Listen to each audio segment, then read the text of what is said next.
Malcolm.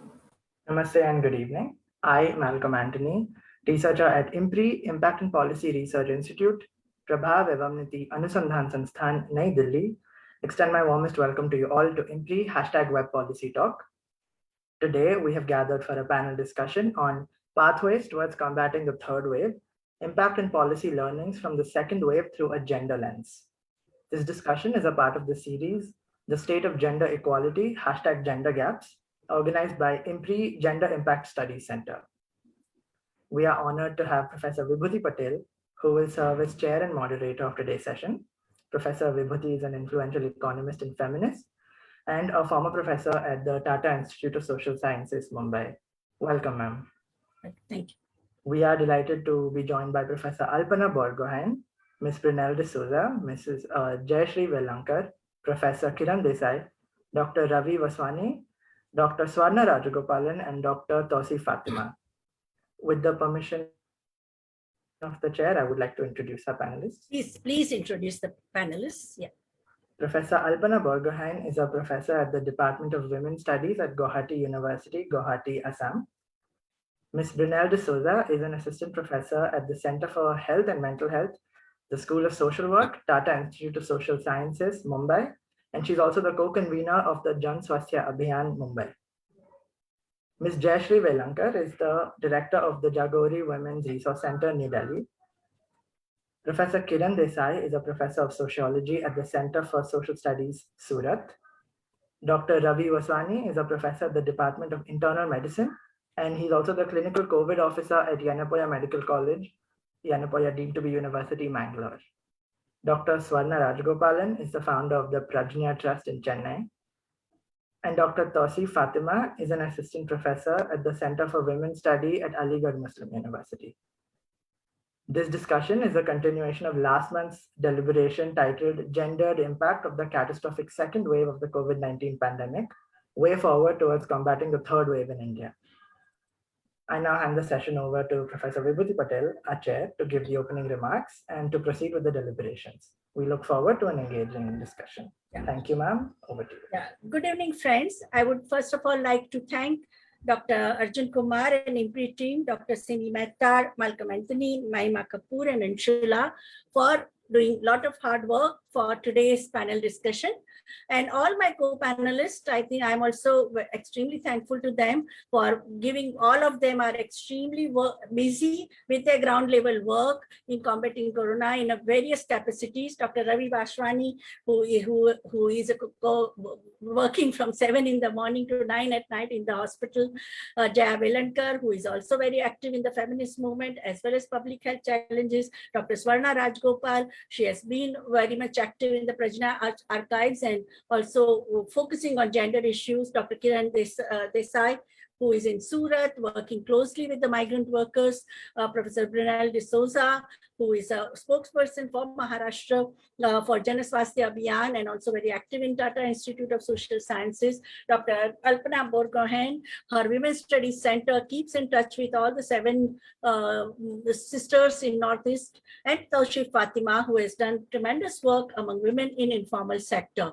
So I think I feel very honored that such a galaxy of specialists and scholars who are with us, they are also public intellectuals, and we are going to get a rigorous analysis and insights in today's panel discussion. I would like to begin with a quotation from Antonio Gramsci when he said that when the old order doesn't go and the new order doesn't come, then devils dance. I think we are at that stage where devils are dancing. Acute pain of being lonely, fear of getting stigmatized if infected by coronavirus, and lonely deaths in COVID center.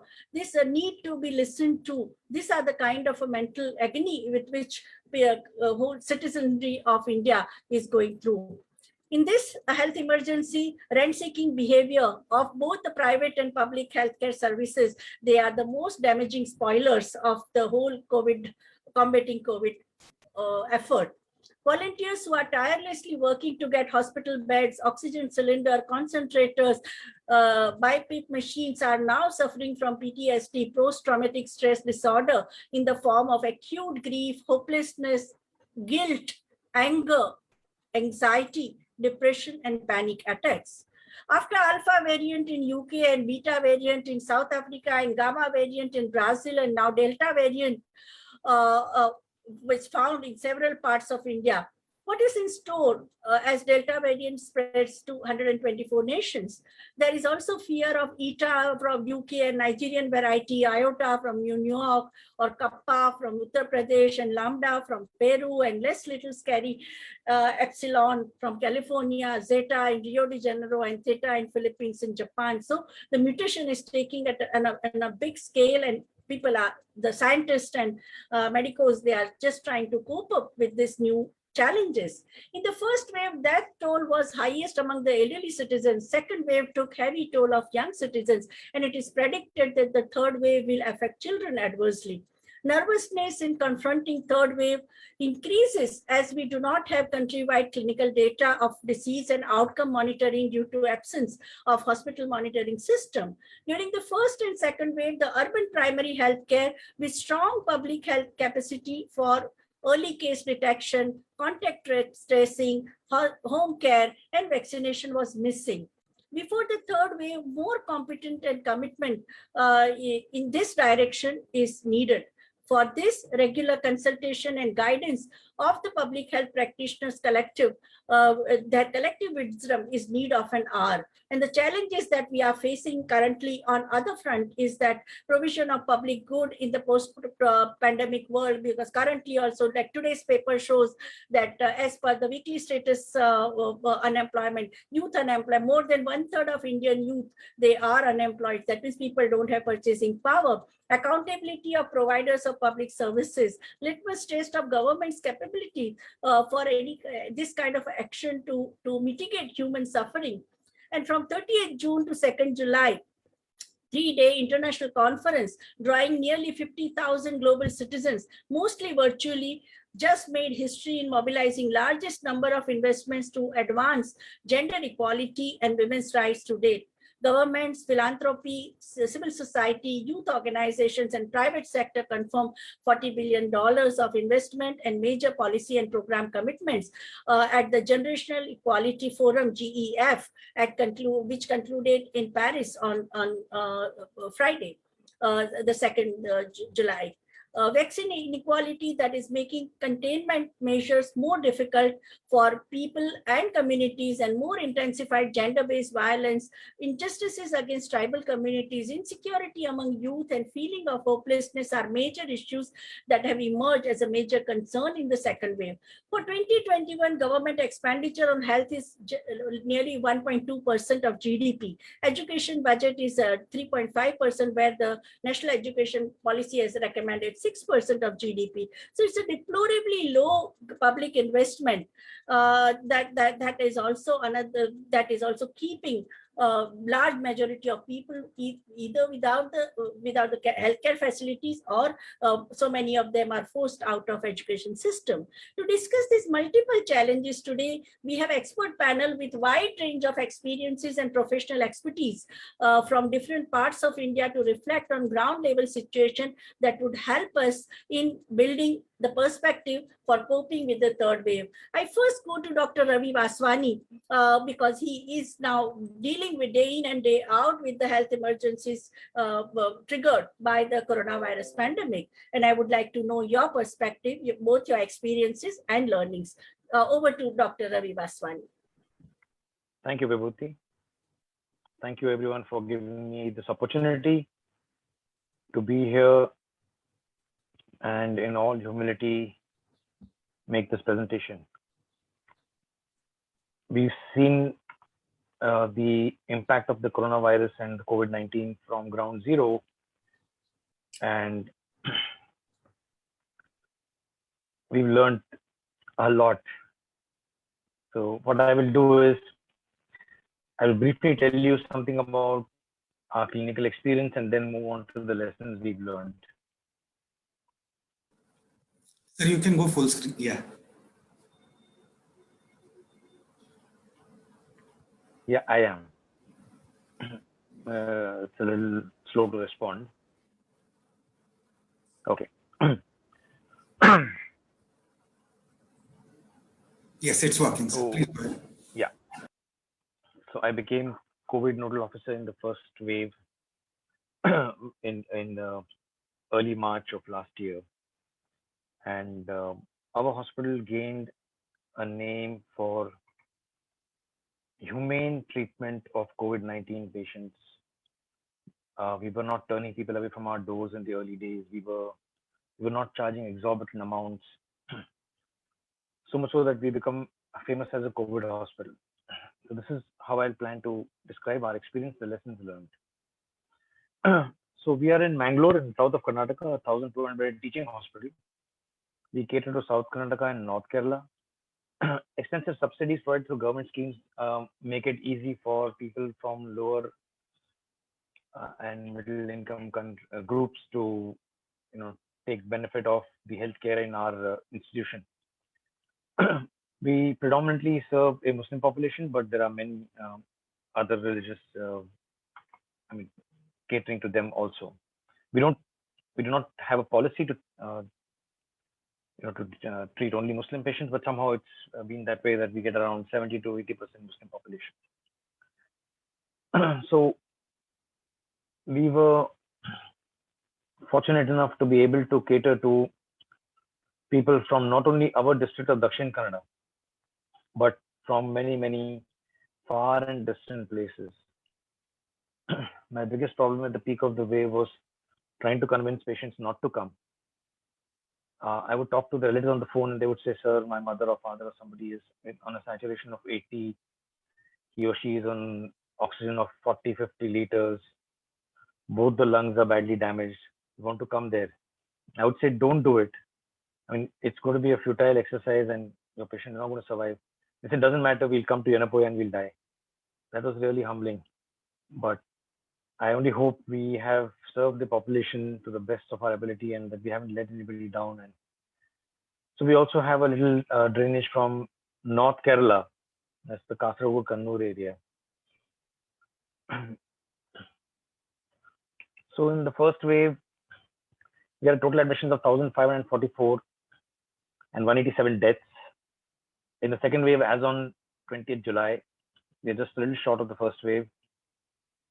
But the number of deaths has been significantly higher because, as VIBHUTI said, the second wave has been much more devastating, much more impactful, and also affected, I wouldn't say younger people, but maybe not as old as they were in the first wave.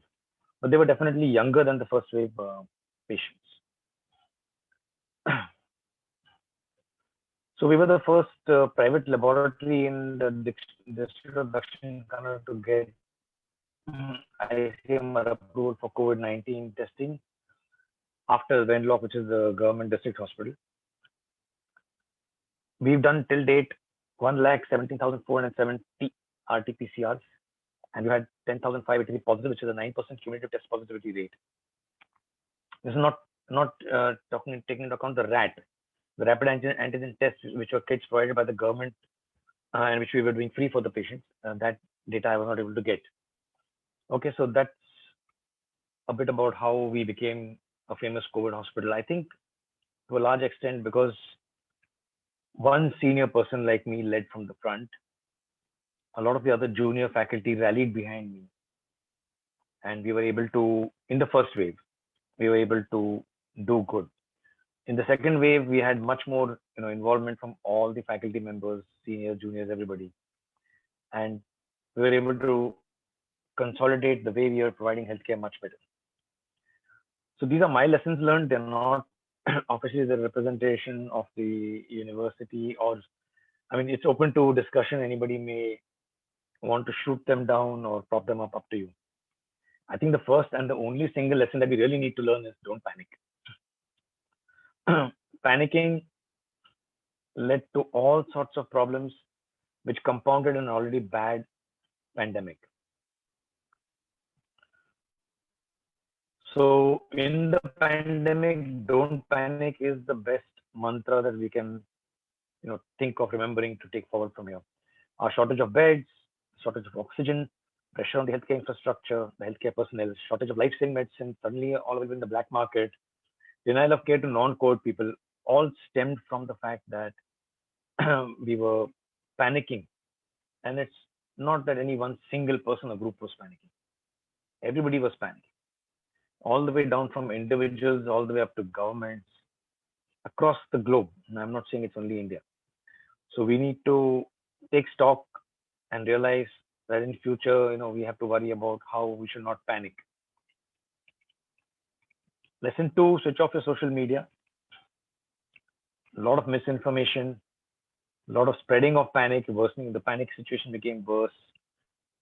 A run on the stores, a run on the provision stores, the groceries, the medicines, all of it was unnecessarily because of social media.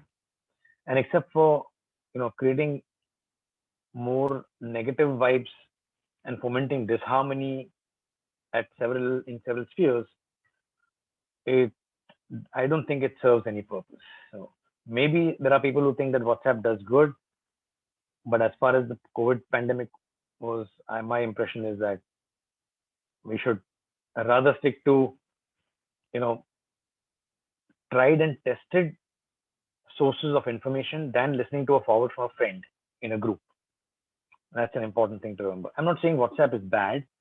All I'm saying is the way we use it needs to be slightly better. Lesson number 3, COVID appropriate behavior is going to be the new norm, whether we like it or not. Masks is going to become a part of our evolution. Maybe this is the way nature has decided to evolve us. Hand sanitizing, social distance, all of them are here to stay. And the quicker we adapt to this and the quicker we accept it, maybe it'll relax. It won't be the way it is now, that everyone driving in his car all alone is wearing a mask. It may not happen to continue at that level, but definitely when you enter into crowded areas, go into a mall, go to a movie theater, I think there will be expectation of some kind of this behavior. So we need to be prepared for that as well. Lesson 4, and this is for people and for institutions: respect your frontline workers. There was violence against doctors anyway, but it went up, and we need a lot of stuff about how doctors are looting people and how dead bodies are being harvested for organs. And I really don't know how much of it is true, but it seems very difficult to believe. And then the shunning of healthcare workers in societies, in cooperative housing societies, where people say don't come here because you spread the COVID and things like that. So I think we need to respect the frontline workers. I'm not saying only doctors. There've been nurses, ward boys, ayahs, everybody, technicians, all of them. So that, according to me, is an important lesson that we need to learn. This is a very personal thing. And I think for doctors also there's a lesson here. We shouldn't rush to treat, because what we do reflects how our society is going to behave, especially in the middle of a pandemic.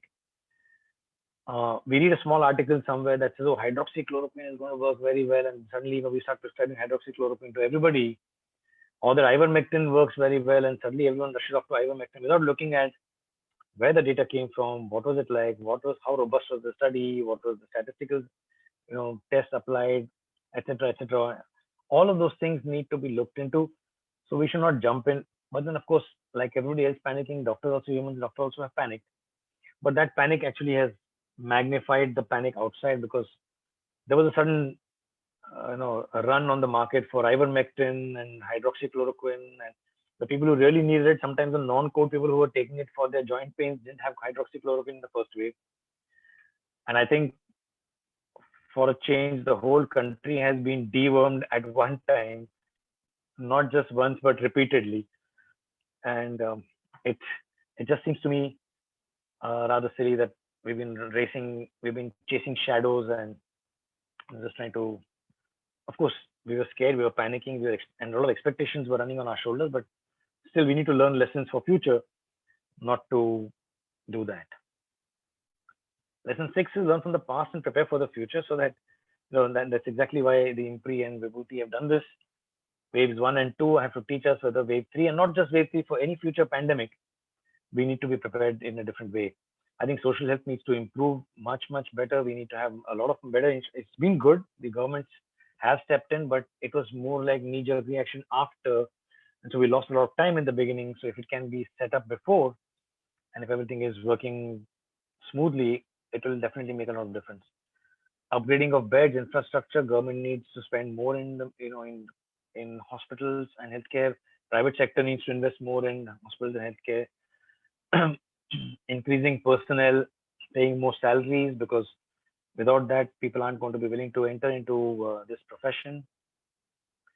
And this all can be done on the basis of public-private partnership, but essentially it should be done, on equal terms, and not where a public institution is trusted and the private institution always suspected or looked upon with suspicion.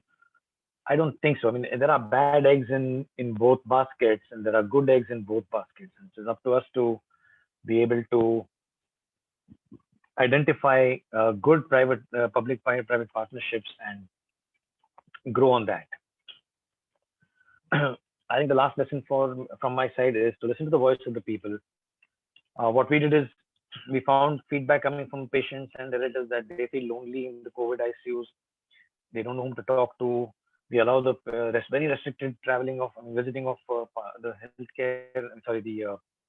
The patient party, and that too wearing a PPE completely. They can't see them, and we don't give them much time. And then they're talking, through a lot of layers.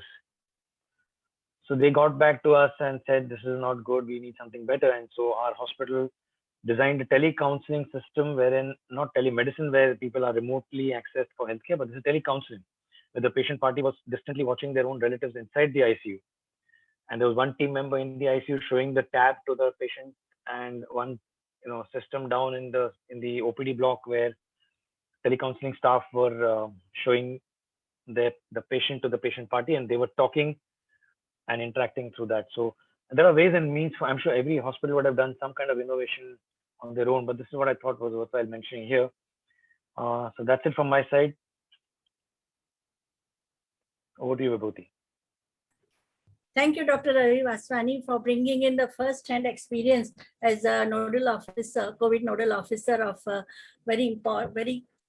hospital, which is highly revered and respected by the poor patient. I have myself been on your campus for 5 days to teach research methodology course, and I know the kind of empathy with which the patients and everybody was treated. I had never seen this kind of a reassuring environment. Now I ask Dr. Jayashree Velankar, what have been your experience, because your organization is working at a level of relief operation, community work, and also animation, and you are also very active in the Swasthya, people's health movement. So what is your perspective of scenario in North India, All India scenario, and whatever exposure you have had over the last 15 months?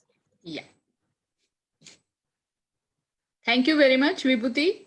I start by thanking you personally and also IMPRI for giving me this opportunity to put forth insights on this subject on behalf of Jagori, a women's organization active in the field for more than 35 years. I must thank Dr. Ravi because he has given us some of the hardcore, health-related impacts of COVID, so I will not repeat. I want to also apologize to you people that I could not prepare any data presentation, what we call PPT.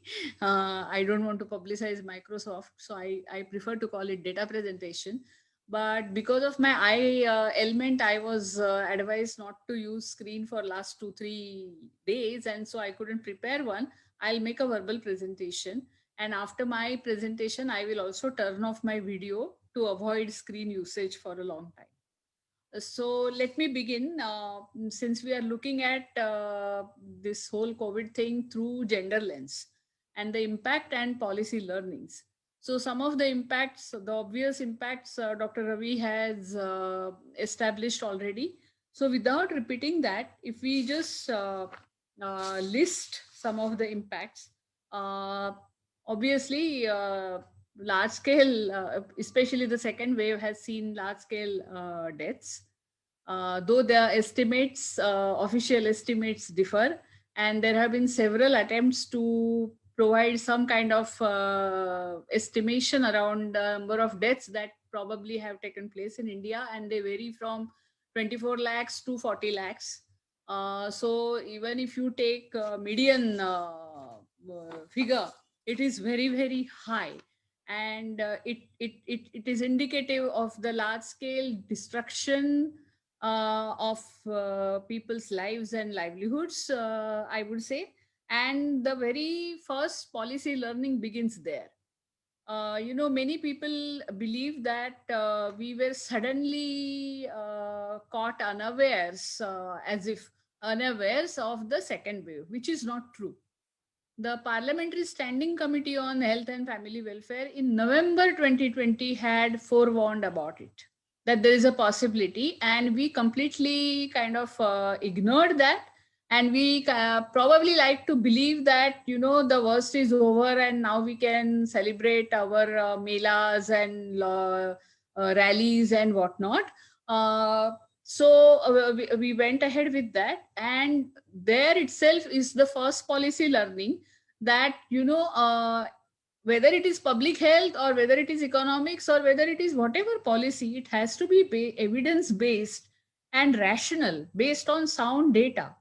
Now, this 40 lakhs or 24 lakhs or only 4 lakhs, the debate over that figure, that itself shows us how careless we are about counting something as obvious as deaths. So if we are not able to count obvious thing like a death, it is really, fiction at this juncture to imagine that we will be provided with some estimation of morbidities that the population is going to carry, and especially women. So the first learning is that have your policy and program, everything based on hard data. And if data is today's oil, platinum, gold, whatever you want to call it, please invest in it and not be careless about it. We have seen this with violence against women data. For 3-4 years, the data was not published. And there is a tendency, drawing upon this whole word, the term called vaccine hesitancy, I have coined a new term called data hesitancy. And data hesitancy also, this is deliberate. Vaccine hesitancy is happening because people are unsure, hesitant, really not aware of the scientific facts about vaccine. And so it happens because of lack of information, whereas data hesitancy happens as a deliberate act of suppressing facts, and we need to learn from this, and that should be some of our first few immediate policy learnings. The other devastating effects that we have seen of whether, and this we were seeing from first wave itself, and what was that? Large scale job loss or loss of livelihoods. Rise in violence, not only domestic violence, but also sexual violence, especially women and young children. The childline helplines, those children's helplines received some 10 to 12 times higher volume of complaints during the first lockdown. So we have seen a large scale increase in violence, and there have been many theories about it. I'm not going into it. I'm just stating the problem. And obvious health impacts resulting from the job loss that is leading to food insecurity of majority of our urban and rural poor. We have seen the so-called migrant crisis. So we are aware of the dimension of that problem. And I fear that soon we are going to, and probably we are already witnessing, we are already into it. We do not have data available. We were already known as Hunger Republic. Now I will say that we will probably face epidemic of anemia, stunting and wasting of our children, and epidemic also as far as resurgence of communicable diseases is concerned. Because whenever there is anemia and whenever there is other health parameters have gone down, and Dr. Ravi has also talked about mental health issues. VIBHUTI also made those comments in her opening remarks. So with that fear, anxiety, lack of sleep, all this coupled with lack of food, and this is so acute for women and girls. Because any crisis, it is hard enough for all poor people, but it is harder and harsher for women and girls because of their secondary status in the society. I think that goes without saying, and through gender links, we want to see that. that and that's where another policy learning comes in, that given this understanding and this realization, and there is enough data available, every other woman is anemic today.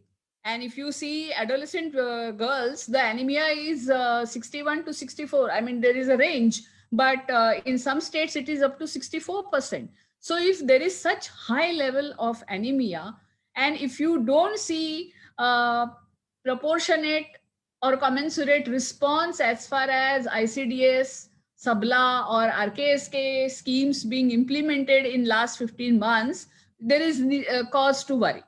So apart from, the impacts of all this have several policy implications and learnings.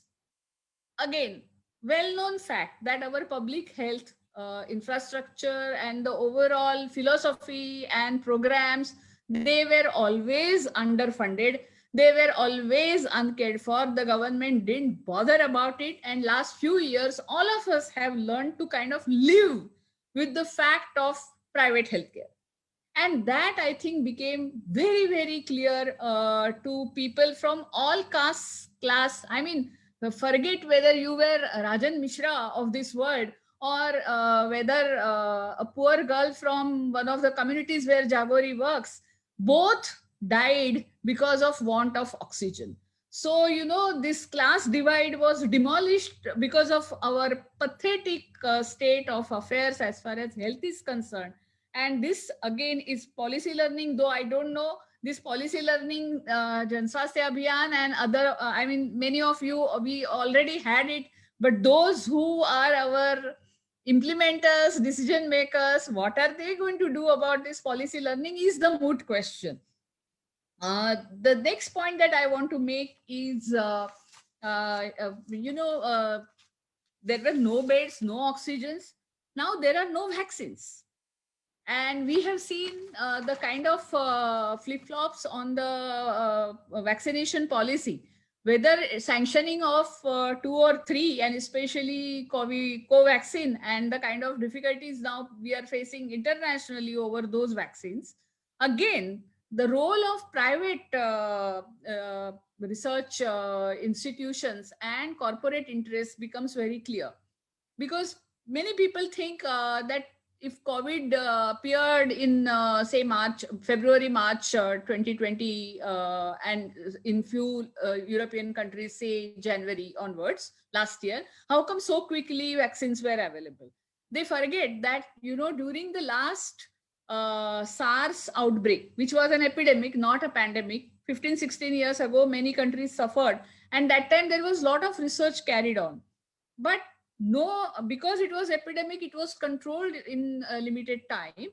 And that's why no corporate institution thought it prudent to go into vaccine production, because it was not profit making that time.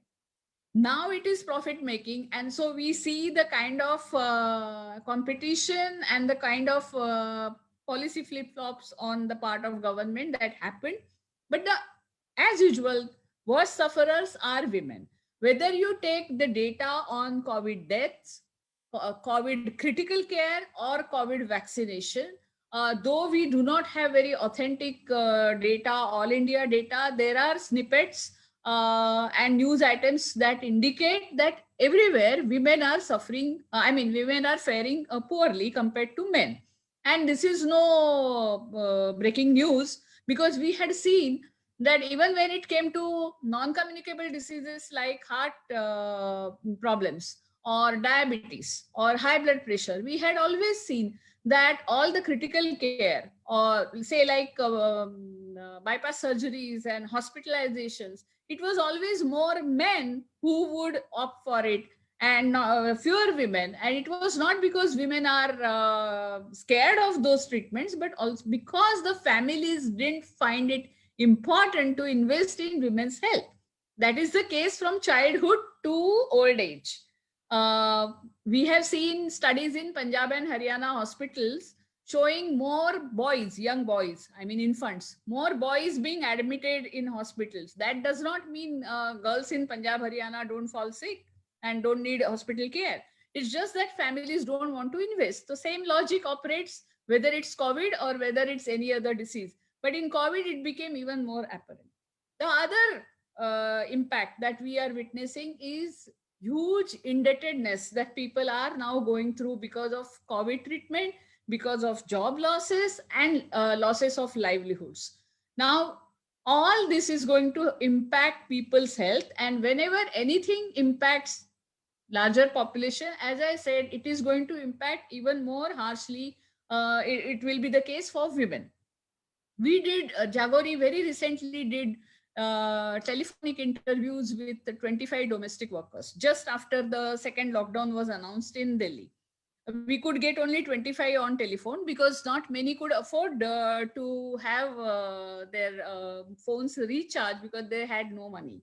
And some of the statistics is startling. All 25 have borrowed. All 25 have borrowed. Some of them, more than almost 50% have borrowed in both lockdowns.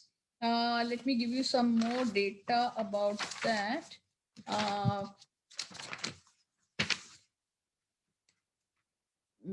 Yeah. All 25 said that they have cut down on their food expenses and they have cut down on pulses. Meat and egg is now really long forgotten. Women have resorted to using rags and other old cloths instead of sanitary napkins. They have stopped recharging their phone calls. Their children are suffering because they cannot afford smartphones and so they cannot avail of the online education. So if you see impact of women, and everything is not directly related to their health, maybe not having a smartphone may not be causing anemia, but it is causing distress. It is causing that fear, anxiety, depression, all those kind of lack of sleep. There is a survey that says that 71% women in India have reported that they sleep less than their male partners because of the burden of household chores. Now, unpaid care work, we all know women in rural areas spend more than 5.5 hours per day, whereas in urban areas, it's 4.5 hours for women. And in both cases, men spend hardly half an hour or so. So it is really undue burden on them, which also impacts their health. So some of the policy learnings as far as this large scale hunger and food insecurity is concerned, I think we need to all demand, and I'm sure in the later part, that part will be covered, and I'm sure even Brinelle will cover it.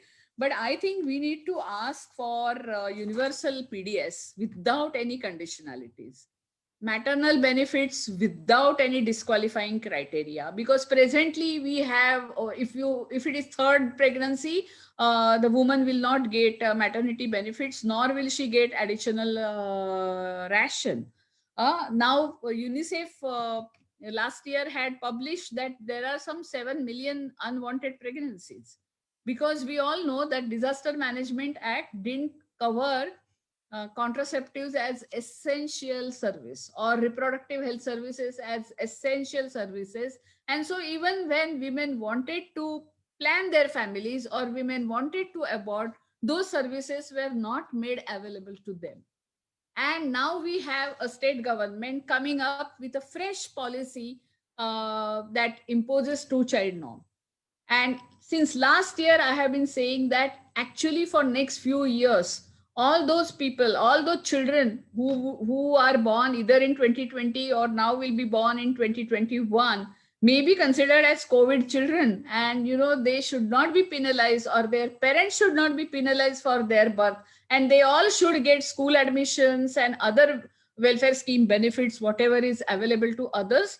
Because if women could not get abortion, even if they wanted, it is not their fault. It is not the fault of the child. And we cannot have such punitive measures in a democratic country like India. Vibhuti, how much time? Should I wind up? Yeah, you should wind up. Yes. Okay. Just one last section. Since we are talking about health, we cannot, and they are all women, basically frontline workers. Yes, there are many women doctors, but Ashas and Anganwadi workers are mainly women. And we have seen what kind of pressures they have gone through. And now government has withdrawn the compensation in case they died on the line of duty. That 4 lakh rupees compensation government has withdrawn. That again shows how much we care for our frontline workers who are actually tasked with the most difficult work and without any protective equipment and other protective measures. So we need to look into this. I think the policy learning for me, we had talked about scientific temper, and last few years we have seen scientific temper going down the gutter probably, and we need to think about it, because we talk about COVID appropriate behavior. We talk about non-compliance by majority people, and along with the fatigue of following those protocols every single day, every single time you go out, this overall sense of despair that we cannot get anything in this world. We cannot get oxygen, we cannot get medicines, we cannot get beds. So there is no guarantee of life, which is leading to fatalism and other such irrational thoughts coupled with irrational policy. So there is an overall ethos, and it will be a big challenge for next few years for all progressive movements to bring back that rationality and evidence-based policy making back into the vogue. I think I should stop here. I have many points, but maybe I can cover them when questions.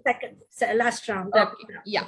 Thanks. Thank you, Jaya, for bringing in the larger picture and also gender lens, connecting it with the political economy issue. Now I turn to Swarna Rajgopal. I think she will also come up with a very important situational analysis of certain part of our country. Swarna, yeah. First of all, thank you very much for inviting me to speak on this panel. Those who know that I probably don't deserve to be here, for many reasons unrelated to the content of the panel. Modesty. No. Bas thoda punishment to milna chahiye tha na. But anyway, the thing is that during the pandemic, Prajna has been so busy getting other people to think about the impact of the pandemic and look ahead at what might be, that I honestly have not had the time, nor taken the time, nor made the time to stop and process any of what's actually been happening. Even the things I've edited, there's an editorial distance that happens. You kind of look at the content, but don't really process the content. And so I would beg you to take my remarks as ruminations rather than expert pronouncements. How were things in Tamil Nadu during the second wave? And I want to say, it would be easy for me to just say, oh, they were better than North India, because the images coming out of North India was so horrible. We saw a surge, and I suspect it's largely because of election rallies, but I would say that we've also had a better state administration, which seems to have organized and provided better on the whole for the people. Of course, this is a relative assertion.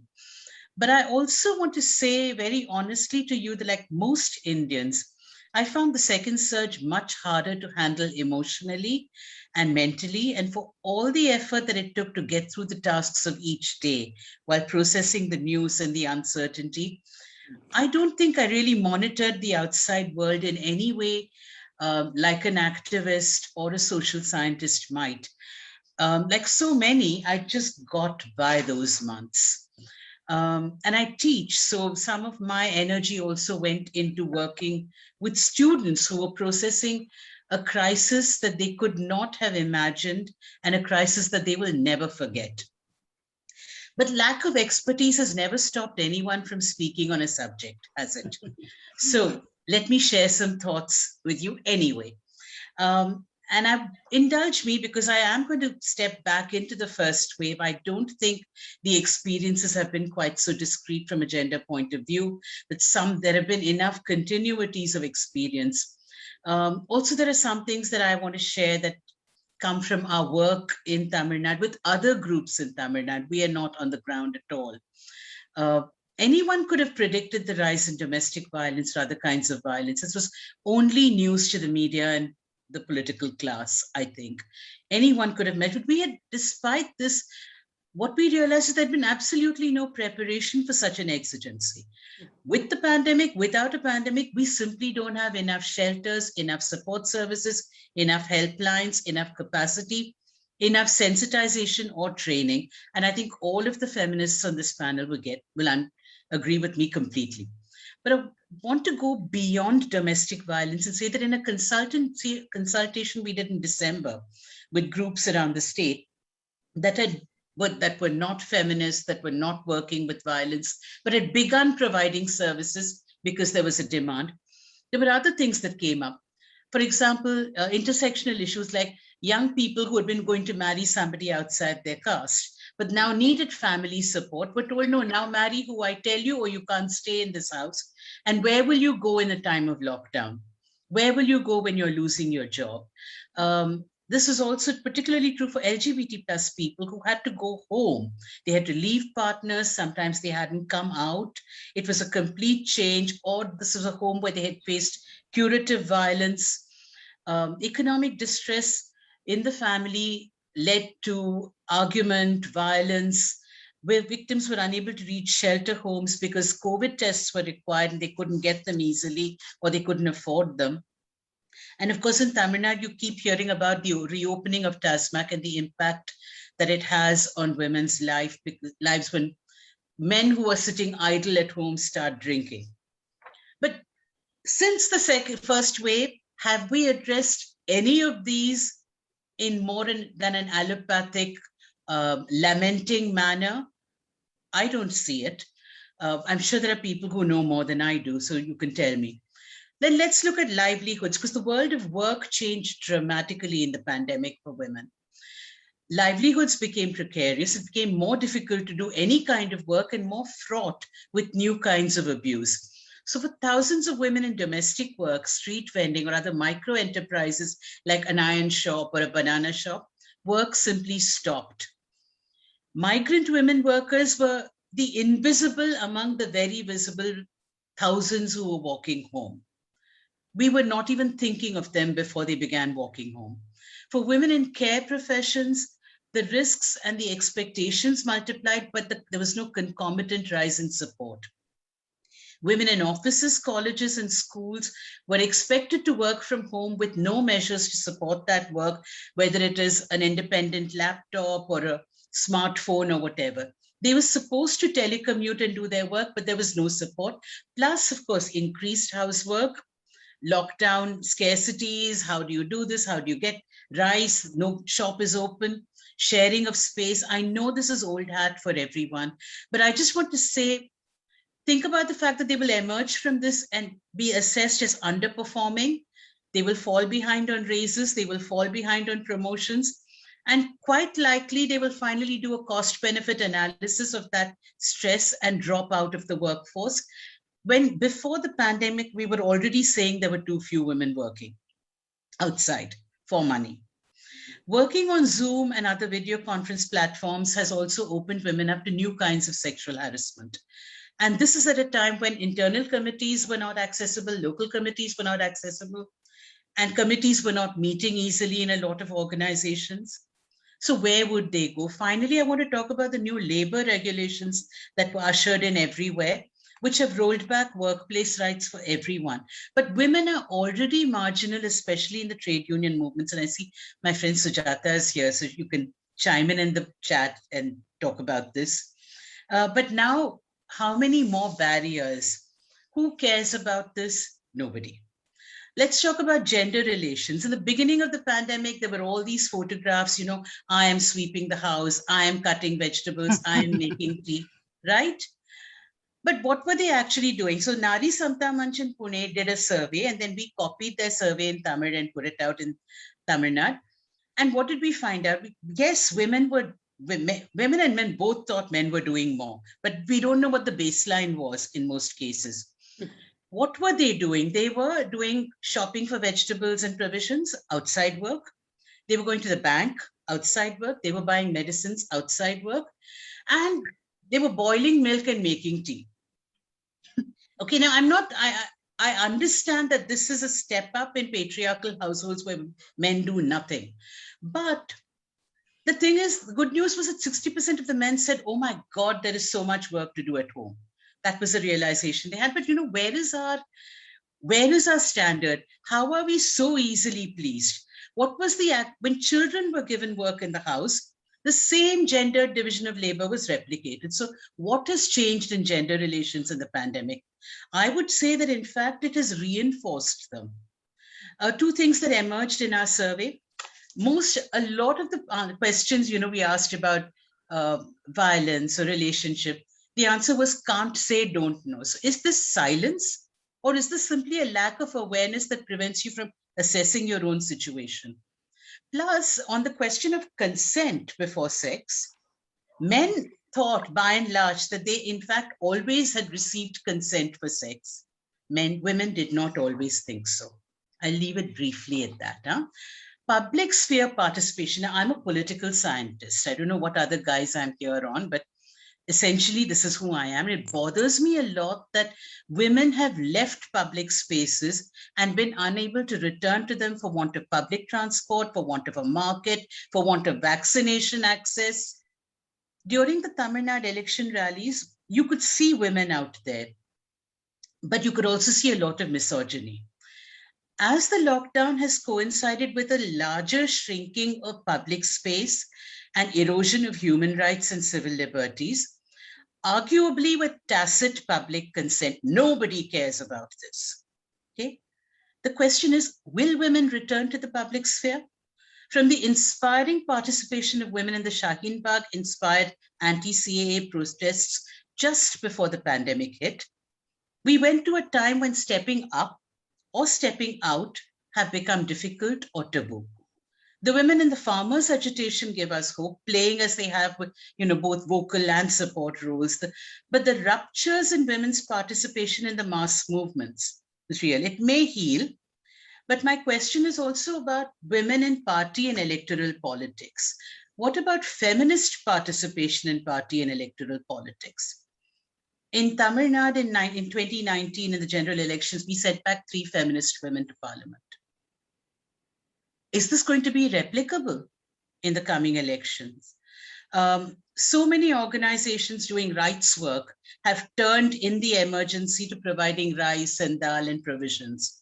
This was very important, but given that their funding is shrinking and given the atmosphere, will they go back to doing the rights work that is also critical to our survival as a people? I don't know. I mean, what a pity if an organization of human rights lawyers is doing the rights distribution that somebody else could and is unable to do the work we desperately need. This is something that really I worry about. So the panel rubric is lessons from the second wave. And I think the most important lesson from the second wave is that we don't learn. We know the virulence of the first wave. Okay, you want to tell me that it caught us by surprise and so all this happened. Chalo, we had 3 months to prepare. 3 months of intelligence, information, medical information. But you know, this is the information age. People know. So 3 months, chalo, theek hai, we didn't prepare, we didn't plan. Everything happened suddenly, especially with the lockdown. But between the first and the second wave, there were months together, right? As Jayashree just pointed out. Even then, we have done nothing. 75 years after independence, we have not tackled the big questions about equality, about improving people's lives, but we look at everything through a law and order lens, and surveillance and policing are our answers. We haven't done the building blocks. We have no community health, or we have poor community health. Our helplines for those in distress are usually not responsive. Basic education hasn't happened. Local livelihoods haven't happened. So we have learned very little. And in security policy, we talk about always preparing for the last crisis.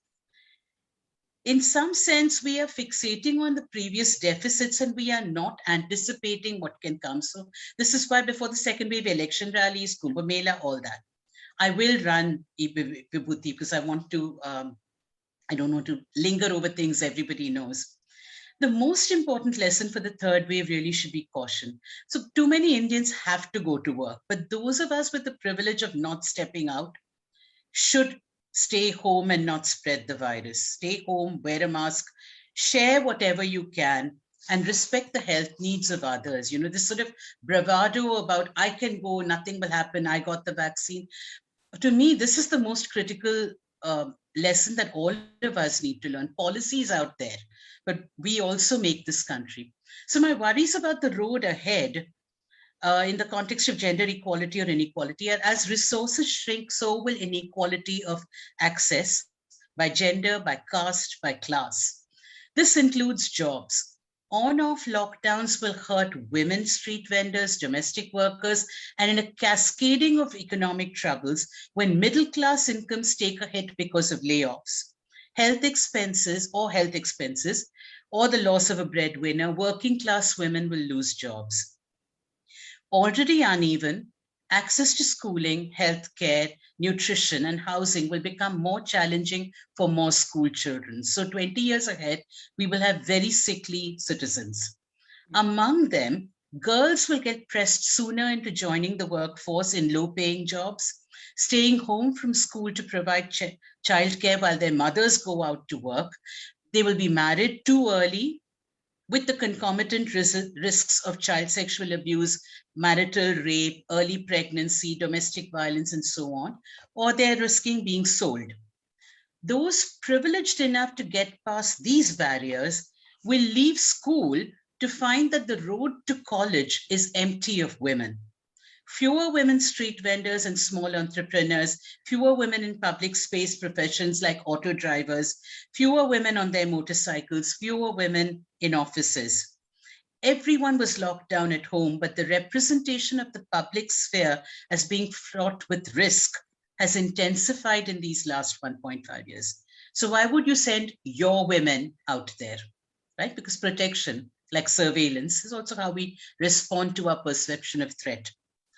And we're not thinking about this, but I really want us to, because we have a habit of putting the important aside for the immediate or the urgent.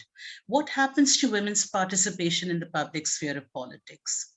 I fear very much that the circumstances generated by the pandemic, the rising levels of interpersonal and societal violence, the increase in domestic and care work, the loss of livelihoods, the masculinization of the public sphere, will have a detrimental impact on not just women coming out to contest elections and campaign, but also to speak their minds in a vitriolic climate where verbal and physical threats have become acceptable currency. Jo bhi kahoge chalega. After so much hard work, how many decades of hard work, we have only substantial representation at the grassroots because of a constitutional fiat and a laughable 10 to 12% in parliament. We've no business congratulating ourselves when it goes from 12 to 12.25. You know? So now what? Mixed metaphors of despair crowd my mind. You know, a paltry progress in shreds and shards around us, slipping off a snake after inching up the game board one square at a time, the spider getting washed down, failure, loss, grief, anger. But the thing is, pessimism is not an option, right? We have to remember that we will survive, at least in the short run. We have to believe that believes in something in order to invest in ourselves, in the world. We have to have faith to get up and work another day. And that starts with small fixes: masks and vaccines, last mile access to healthcare, improving education access on an emergency basis. Because how many years will our children sit with not going to school, but also with, this roll of the dice. Mere paas smartphone hai, I can do school. This is not how it should work. Free, nutritious meals, while we continue to build those primary healthcare centers and violence survivor support centers. In the long run, I want to go beyond our physical needs to say the guarantee of all this is democracy. We need participatory policy making at every level. Ask communities what they need, or create schemes where they can make their own choices. You give them the money, let them choose. Be transparent and accountable, and don't treat the policy equivalent of pass the dal, can I have some more vaccine, as a national affront. This is a common problem. This is not a personal problem. Be willing to learn from each other's expert knowledge. And we cannot prepare for a crisis that affects everyone by shutting people out. I'm going to leave it at that.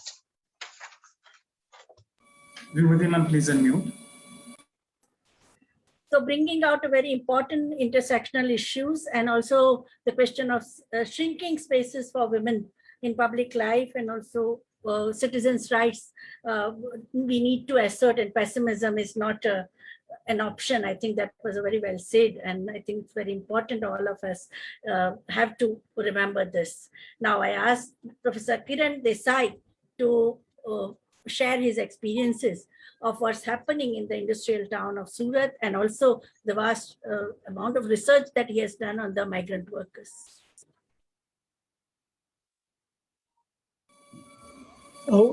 Thank you, Professor Vibhuti, and thank you, IMPRI, Dr. Arjun Kumar, for inviting me and sharing and giving this opportunity to share my views. I think I have 10 minutes, so I will start, on my presentation immediately. The pandemic is marching on, and as renowned public health and as renowned public health fellow geographer Rob Wallace has predicted, the COVID would continue to ravage humanity by evolving new variants for quite some time to come. I would today mainly focus on the impact of ongoing pandemic on one of the largest marginalized section in the Indian context, that is unorganized sector, and would argue that for this majority populace, pandemic situation is not new normal, as is often termed in mainstream discourse, especially with reference to elites and middle class, as most of the activities confining to online mode. Or another word, as described by concerned academic like Professor Ganesh Devi in different contexts, but it's a rather continuous abnormal or continuity of more dismal world that has been getting more and more deteriorated as pandemic moving on for this large group. Due to pandemic situation, very few systematic empirical studies on status and conditions of migrant labor in pandemic could be carried out. However, Stranded Workers Action Network, SWAN, Azim Premji University, Center for Monitoring the Indian Economy, and Ajivika, another organization, they have conducted some research that have covered especially the migrant labor. So the set of information being presented here is mainly based on these data sets, along with a series of studies conducted by me, as Vibhuti has told, primarily with reference to Surat city and South Gujarat region. You would agree that the brutal and ruthless treatment meted out to migrant workers and the immense suffering they have to undergo in pandemic has to view in the broader systemic or structural perspective. As per one estimate, the magnitude of such internal migration in India is around 450 million, which is considered by many as underestimation. But in the last 10 years, internal migration has increased by almost 30%, and which indicates the state of affairs in our country. Large-scale migration induced by greater and greener pastures of economic growth is a big myth. It's a false. A series of studies indicates that most of the migration is for subsistence and survival, and hence can be termed as distress migration. These huge masses are composed of livelihood earners in terms of economic activities, and hence heterogeneous also in nature. And despite this diversity in terms of social and economic and demographic background and livelihood activities, one common set of elements that link them together is their poor economic materialistic status and oppressive and exploitative working and pathetic living conditions. A very large section of them live in the state of poverty due to very low return of their labor. Apart from those, making out their livelihood from small and medium scale industrial units in the mainland industries of the city, as well as contract and casual laborers of giant units. Nowadays, giant units are like Reliance and SR units in Surat. They also most of employed contract and casual workers. So apart from that, a very large segment of people are working in small workshops of varied kinds, in shop malls, hotels, garages, construction-related activities, as casual laborers, doing whatever labor work at hand by standing at the Mazur Bazaar in the city, driving auto rickshaw, other vehicles as security guards, in housing society and in industrial estates, as elevator operators. So many activities. And also, apart from that, a very large segment are at the lower echelons of self-employed, those who are selling eatables and other items in carts, gallas, standing on the roadsides, footpaths, including a very large number of vendors, hawkers, and also recruiters. Now, in terms of their working condition, it's very difficult to describe. It's a inhuman, oppressive, hazardous, pathetic, exploitative, irrespective of activities. They toil for 12 to 14 hours a day, often sometimes both. And they work on the piece rate method of wages, which is a very devious tool for exploitation. So I will not go into the detail. There are many reports, various studies on their conditions. And I will directly go to the impact of first and second wave of pandemic on them.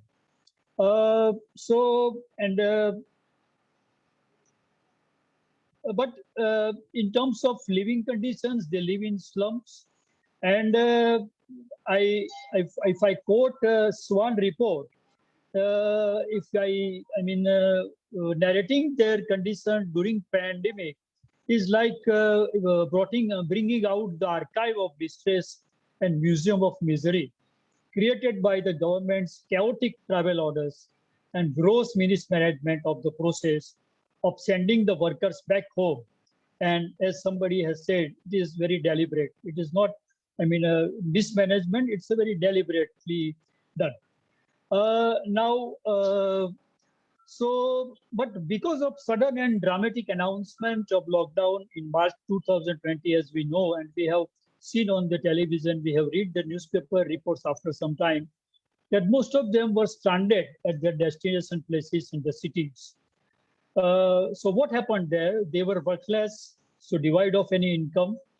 And a very large section of them did not get wages for work done in the pre-COVID period. So the owners, they took the advantage of the pandemic situation at that time. And on the other hand, they could not stay longer at expensive city without their income, paying their rents along with their daily expenses. So because they don't have any savings, so they were forced to stay in low ventilated and congested mess rooms.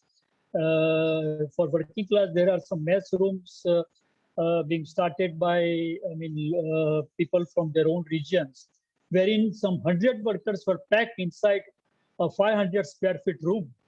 So one can understand the code of conduct regarding pandemic of social distancing, sanitation, hygiene, staying indoors for safety. They were meaningless for these huge masses. So later on, after that happened in case of Surat, some unrest among the working class because they didn't have work, they didn't have savings and how long they can rely on the relief work or getting food from the NGOs. So government made some provision of special labor train after some time, quite late. But rail tickets were sold by ruling parties, workers and leaders in nexus, in black to helpless workers. And large majority then go by private buses, which also charge very exorbitant fares. Supreme Court, in a rather delayed order, mandated that the respective state governments have to bear the traveling cost, but that order was not obeyed, as hardly any order was obeyed nowadays. The central government declared that the stranded 8 crores migrant workers would get 5 kg of cereals and 1 kg of dal free of cost. But bureaucracy of respective places asked workers to produce ration card that most of them did not possess at the destination places. So, and workers were treated very shabbily, rather inhumanly by the state government while seeking space in labor special train. They were not properly informed about time, about the schedule, so they crowded at the stations. That increased the risk of getting infected. Often they were compelled to assemble at a place for health examination prior to journey and were kept there in large number for 3 to 4 days without providing food or water. And often they were asked to go back as train by informing that train got packed and or train got cancelled. So this the wicked intention of the state and the capital nexus in devising this cunning manipulation technique was to block workers to leave for native places, so that the despondent workers were compelled to work at lower wages. So the worst was the horrible scenario of special labor trains. The trains were overcrowded with helpless migrants keen to go back. Likewise, in normal time also, the trains were overcrowded. Facilities of food and water were missing, and they traveled hungry, thirsty, in very filthy compartments. Several died during this journey. The tired migrants were asked to get down at nearby station and were quarantined in a crowded place once again. The picture of sanitizing them in a group in a seamless manner we have seen, and it is still haunting us. The hundreds of thousands had to walk back with families to their native places, trading thousands of kilometers of treacherous journey. And the exact number of migrants died out of exhaustion and in accident is not known. And that is the major hallmark being attached with workers of unorganized sector, and that is their invisibility. So even in normal time, their names have not been registered in their workplaces. Similarly, the local municipal authorities of city places do not count them officially as citizens of places, so their names are not there. But they are the backbone of capitalist economy. But the unholy nexus of capital and state diabolically manufactures their invisibility in order to exploit their labor power without extending them any legal enshrined rights. These large margins are treated as dispensable and disposable in the present zombie avatar of capitalism. Now I go back to the second wave situation. Unlike the migrant crisis during the first wave, which was somewhat covered in the media, but not much attention has been paid during the status and conditions of migrant workers during the second wave. Maybe some work are in progress. But a recent survey with reference to Gujarat conducted by Ajivika Bureau of Labor Rights Organization found that since the restriction this year were partial, some migrant workers chose to return home in the early days of the wave. But most of them chose to stay back in the city place in the hope of quick revival, and also the native place do not offer much succor, much help. Why this was happening? Why they were reluctant to go back to their native places? Why they stayed back? So now, I mean, there are mainly, you see, there are mainly two fallback mechanisms in rural areas. One is subsidized rations available to each member of a poor household through the targeted public PDS ensured under the National Food Security Act 2013, and the guarantee of 100 days of wage manual labor to every rural household provided by Mahatma Gandhi National Rural Employment Guarantee Act 2005. The data suggests that enormous requirement of work have to be generated for almost 125 millions of returnees, with the traditional agricultural operation do not guarantee. Rabi crop harvesting and Kharif crop sowing, which were in operation, did provide relief for short duration to a small number. Several observers argue that Mahatma Gandhi scheme, Rural Employment Guarantee Scheme, has the potential to employ this vast army of returnees and Indian government should activate fund in that direction. They even are hopeful that pandemic has provided scope to reconfigure economy in a way that resolves the problem of rural poverty and unemployment and resultant migration through this scheme permanent. Though the government allocated some 40,000 crore rupees for the program, that sum is not sufficient even if we admit that the scheme can provide some scope for survival for returnees and rural population for some time. As per the estimate of the experts, the present crisis demand allocation of around 2,46,000 crore just to sustain returns, besides the present cardholders. So, I mean, of course, Garib Kalyan Rozgar Abhiyan and some other schemes were also activated by government, but they were not enough. So, I mean, the situation was, I mean, so far as the unemployment situation is concerned, poverty concerned, and as you know, they are interrelated larger structural issue that cannot be overcome by such schemes, such piecemeal schemes. Of course, it definitely provides some space, some scope for poor to survive, but it cannot improve their life situation substantially. And also in some most of the rural and tribal areas in Gujarat at least, they were severely hit by the second wave of the pandemic. So almost April onwards, every second a fresh case of death was being reported from rural districts of India. So work sites, that is this Mahatma Gandhi rural employment work sites, started closing and pushing young adults out of the villages. So people are now facing very uphill, bleak future. The combination of pandemic and present system is aggravating their hardships and life hazards of this huge majority of 400 million migrant people.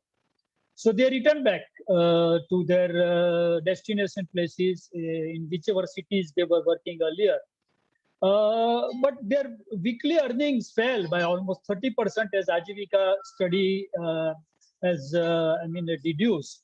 And almost 1/3 of them had some health problems, including COVID-19 infection.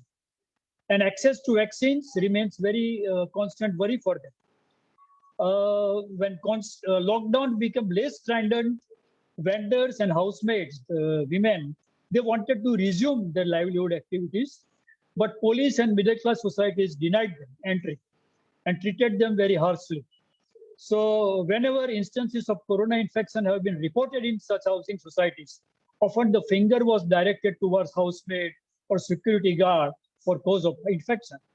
So the same treatment was meted out to vendors.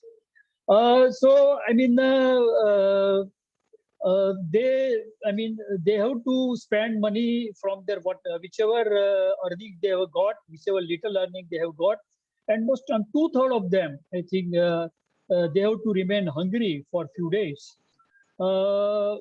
As per the Assam CMI study, in month of May this year, almost 1.5 crore jobs were lost. So the situation getting industrial units were partially closed. Only export-oriented units such as diamond units of Surat were able to continue working.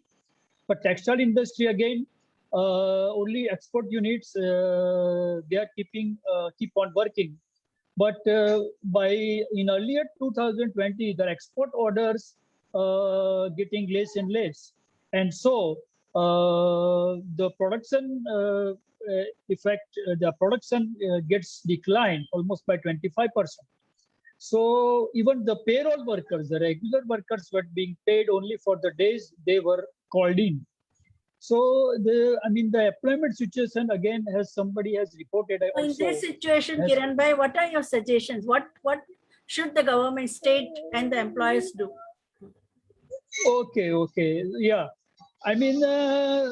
The way is to. I would not go into the all this scheme of free ration, cash transfer, Mahatma Gandhi scheme, Kisan payments, pension payment as a part of Pradhan Mantri Garib Kalyan Yojana, Atmanirbhar Bharat package. I mean, these packages, I mean, they have not been much effective because of lack of political will.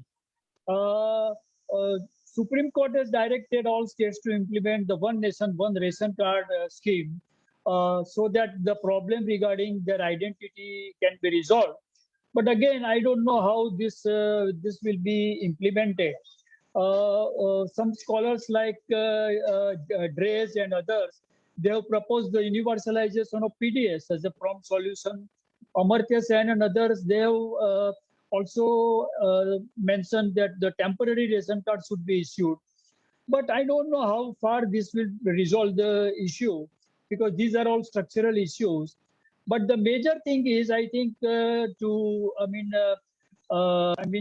create pressures by the NGOs and the civil society to, implement whatever schemes they are being put into action by the government. And that is the way that the present crisis can be somewhat become less, painful for these large masses. Thank you, Professor Kiran Desai, for bringing out such a detailed profiling of the whole Museum of Misery and the archives of distress faced by migrant population. And first time we are discussing the migrant population, migrant working class contribution in the economy in a serious manner. Now I come to Brinelle, because Brinelle is both into citizens' rights activity as well as the relief operation. So both the social solidarity and the citizens' rights, both of them are balanced in the work which Brinelle and the organizations with which she is involved are doing. So Brinelle, can you take forward this discussion? Yeah, I'm not able to share my presentation. Can I have share screen access? Yes, yes, ma'am. Please go ahead. Yeah. So thank you, VIBHUTI, for reaching out to me about this presentation. And thank you, Arjun, Kumar, and IMPRI for this opportunity. And it's been wonderful to listen to all the speakers that have gone before me. And I hope I can also add value to this entire process.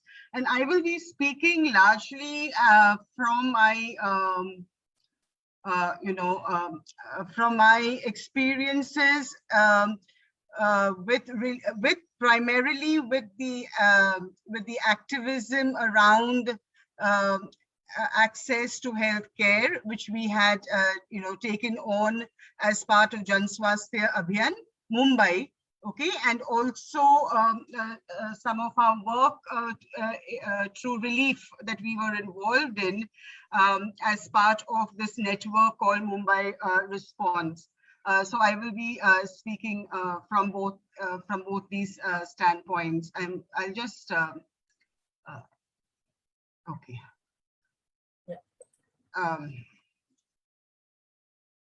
So is it visible? Yeah. Yes, it's visible, yes.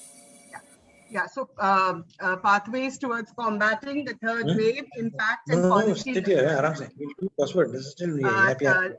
Impact and policy learnings through a gender lens. I mean, I really hope we don't have a third wave, but if it does have to happen, I hope we've learned enough of lessons, and the kind of devastation that we saw is not repeated. Every life matters, and there's no need for unnecessary suffering and misery. So I just want to start with that, and very briefly about JSA Mumbai. So JSA Mumbai is the local chapter of the National Swasthya Abhiyan, and it is essentially a network of organizations and networks working on health issues in the Mumbai metropolitan region. And since its inception, it has been involved in several campaigns and advocacy efforts towards realizing the right to health and healthcare as a basic human right for all people residing in the Mumbai metropolitan region. So the Mumbai metropolitan region basically covers 4 districts. One is Mumbai, Mumbai Suburban, Thane, and Raigad. And GSA Mumbai obviously collaborates with the state chapter, that is the Jan Arogya Andolan, on issues that affect the state. Now, how does JSA Mumbai view health? So we see health as a human right, as a fundamental right, and as a public good. And for us, we lay equal emphasis on the social determinants of health, as well as, improving access to healthcare. Now, some of the key areas of focus are strengthening the public sector, women's health rights and gender equity, access to medicines and rational use of medicines, privatization and public-private partnerships, regulation of the health sector, and social determinants of health. And what I would say is a lot of our work that happened during the pandemic and that continues to happen in the pandemic, falls within these broad focus areas.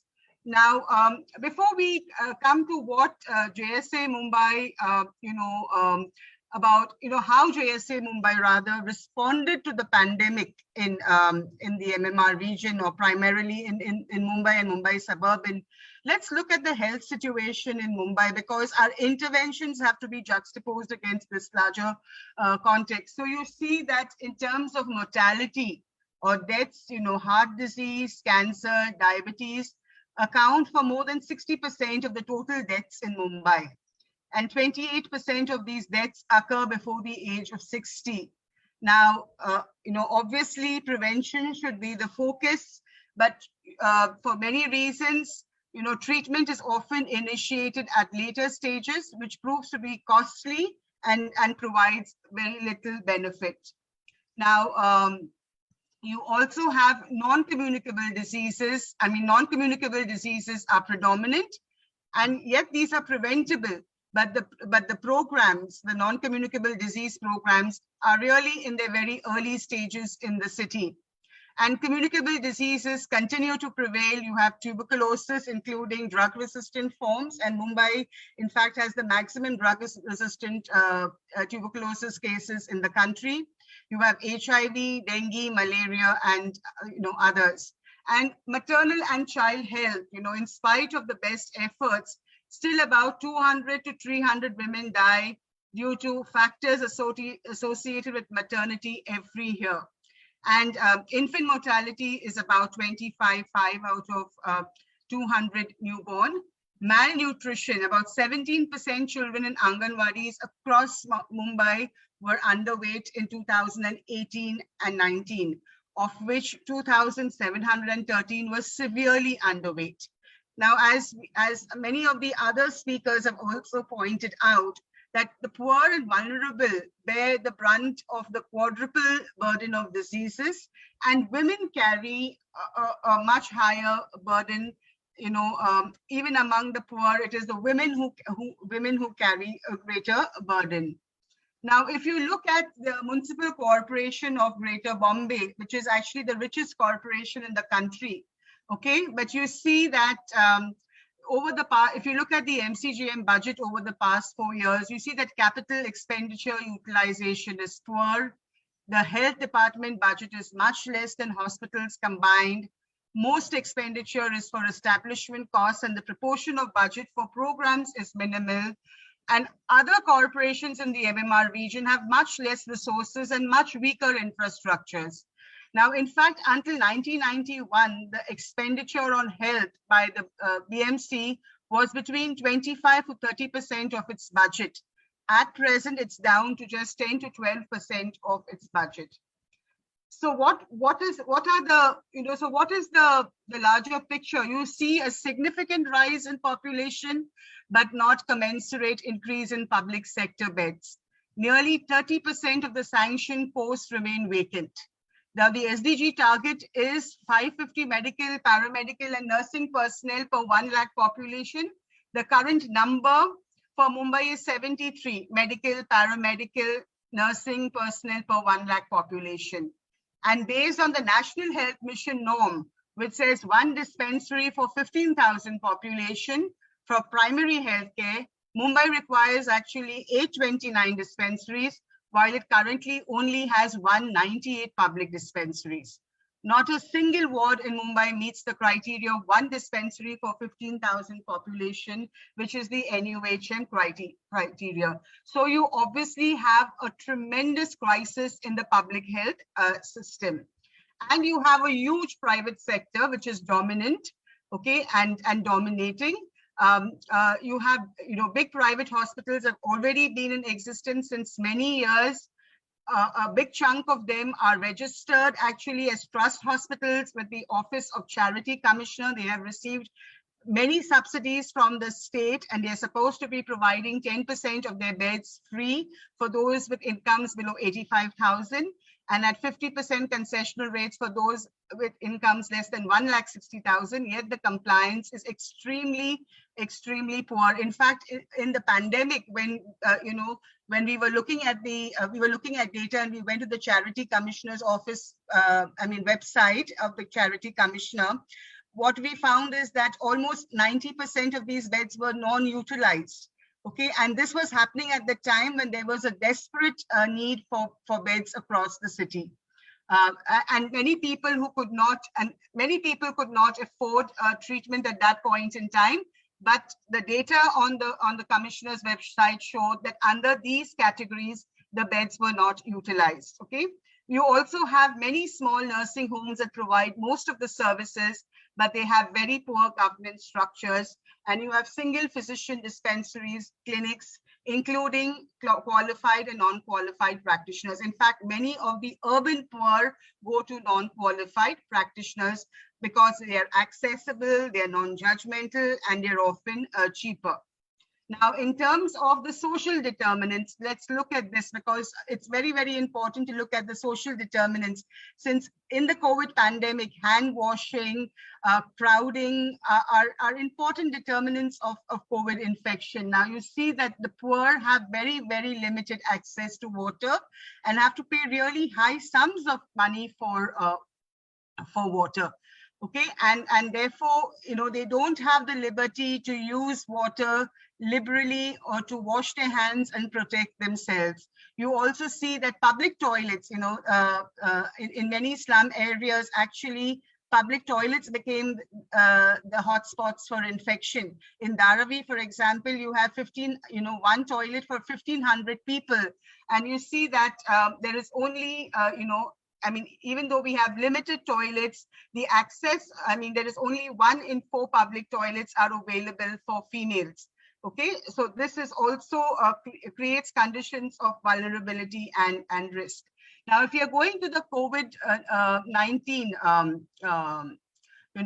the total cases, and this is as of yesterday, about positive cases in Bombay is around 7,34,000, and we've had deaths of around 15,776, of which about 13,000 were above 50 years of age.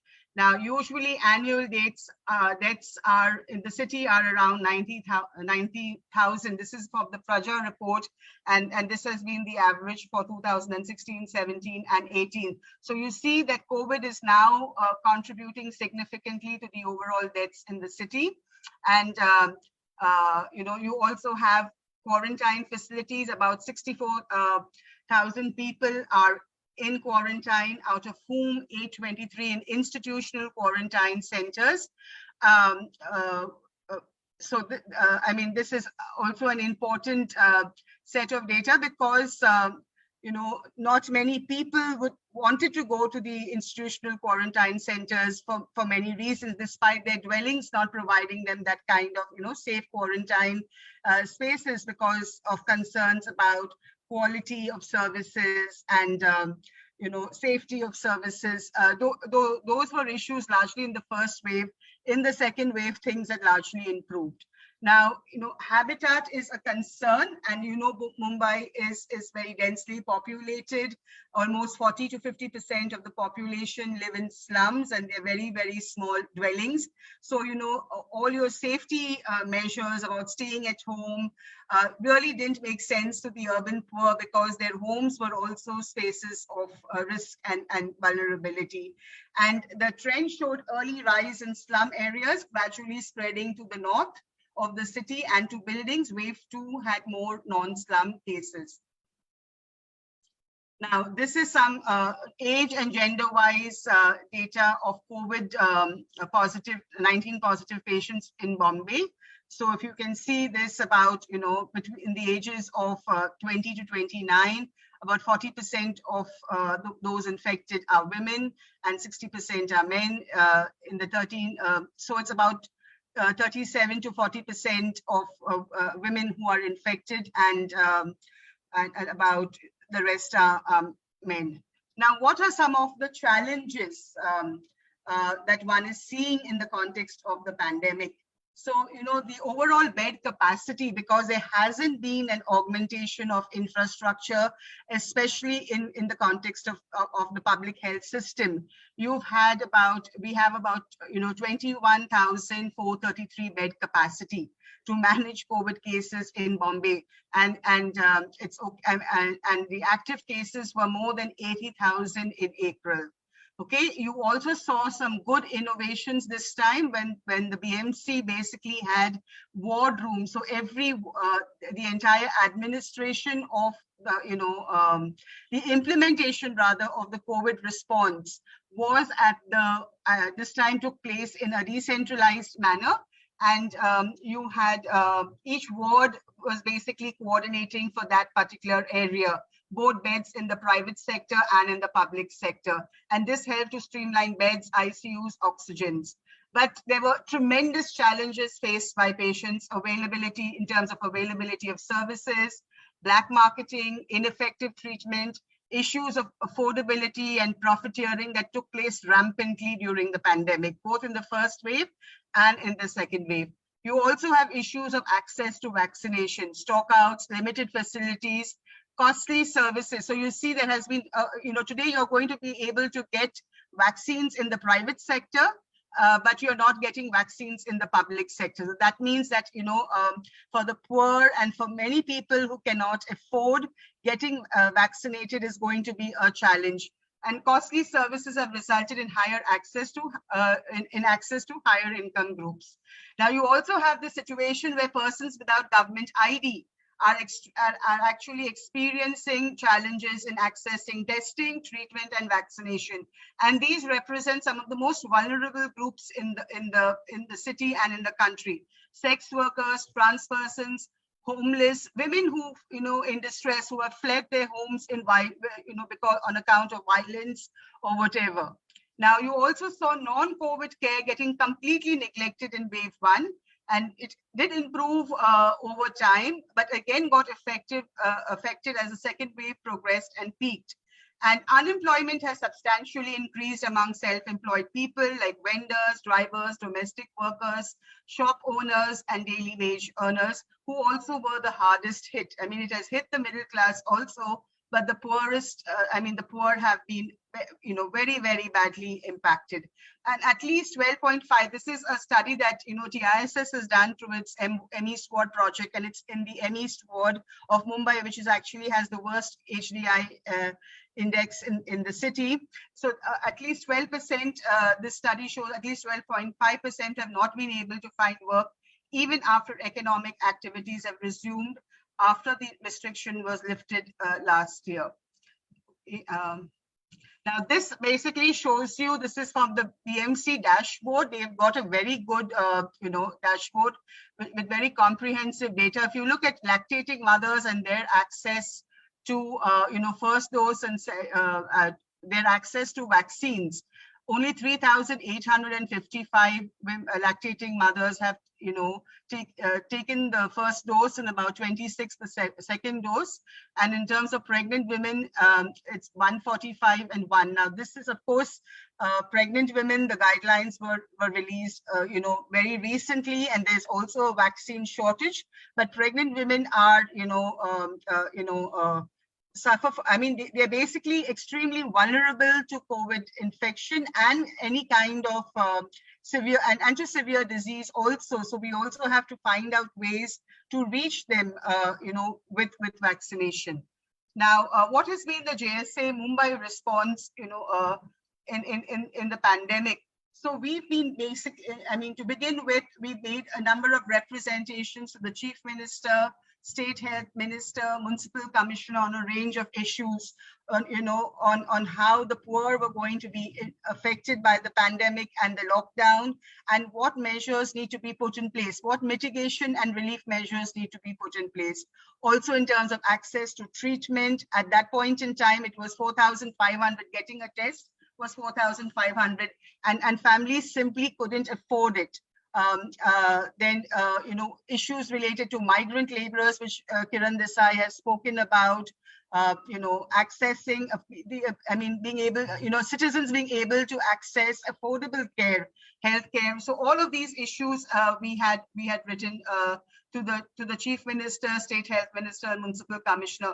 Then we also had to provide direct patient support, in helping people to connect to services, information about government schemes, helping them to file complaints in cases of overcharging and excessive billing. We did a lot of advocacy in relation to the nurses' issues, because the nurses were really being shortchanged. Their salaries were being deducted when they were on quarantine. There was no free treatment being provided to them, despite being frontline workers, and this was largely by the private sector. There were issues of safety. Then we also organized a webinar on various issues of concerns. We had, there were legal interventions which we undertook. We engaged with elected representatives. We had a very comprehensive mental health intervention in the second wave. And access, we also, began to lobby with government. We met the chief minister about access to vaccines for, by those without government IDs. We were involved in a huge media advocacy. And going forward, we're also planning for a health campaign along with the Jan Andolan's Sangharsh Samiti, and also the Jan Arogya Andolan. So basically, it is to push for certain kinds of health reforms and the universalization of healthcare in Maharashtra. And of course, some of us, because of our commitment and our conviction about addressing the social determinants of health, also got engaged in relief work in a big way, in supporting migrants, took up a lot of advocacy issues. But my one regret is, and I would agree with what Swarna said earlier, that as civil society, we responded, and we had to respond because the state was inactive. But I think the more we responded, the state further retreated. And I think it is our obligation to not take over the state's role and mandate, and to constantly see how we make the state responsible and accountable, and how we get the state to take on its welfare duties. So this is some of the things that we had done. So this is about dissemination about government schemes, because the Maharashtra government had put in place some very, very good schemes. One is they had brought 80% of the beds in the private sector under price capping. Then this Mahatma Jyotiba Jan Arogya Andolan is a social insurance scheme in Maharashtra. It is clubbed with the PMJY scheme. And this is available for all, for green, yellow card holders and orange card holders. But this time there was no income limit. So this was one way of improving access to treatment. So normally those with white card holders are those with incomes of 1 lakh and above. But this time there was no income bar to the scheme. So we were trying to get, to tell people, trying to disseminate information about these schemes in Marathi, in Hindi, and in English, that people knew and could avail of these schemes, and the charitable hospital scheme. Then we had this webinar with the CEO of the MJPJY's program in Maharashtra. And a good thing about this scheme was that it was open to both COVID and non-COVID care. And it is still open for COVID and non-COVID care. Okay, and there is no income limit to the scheme.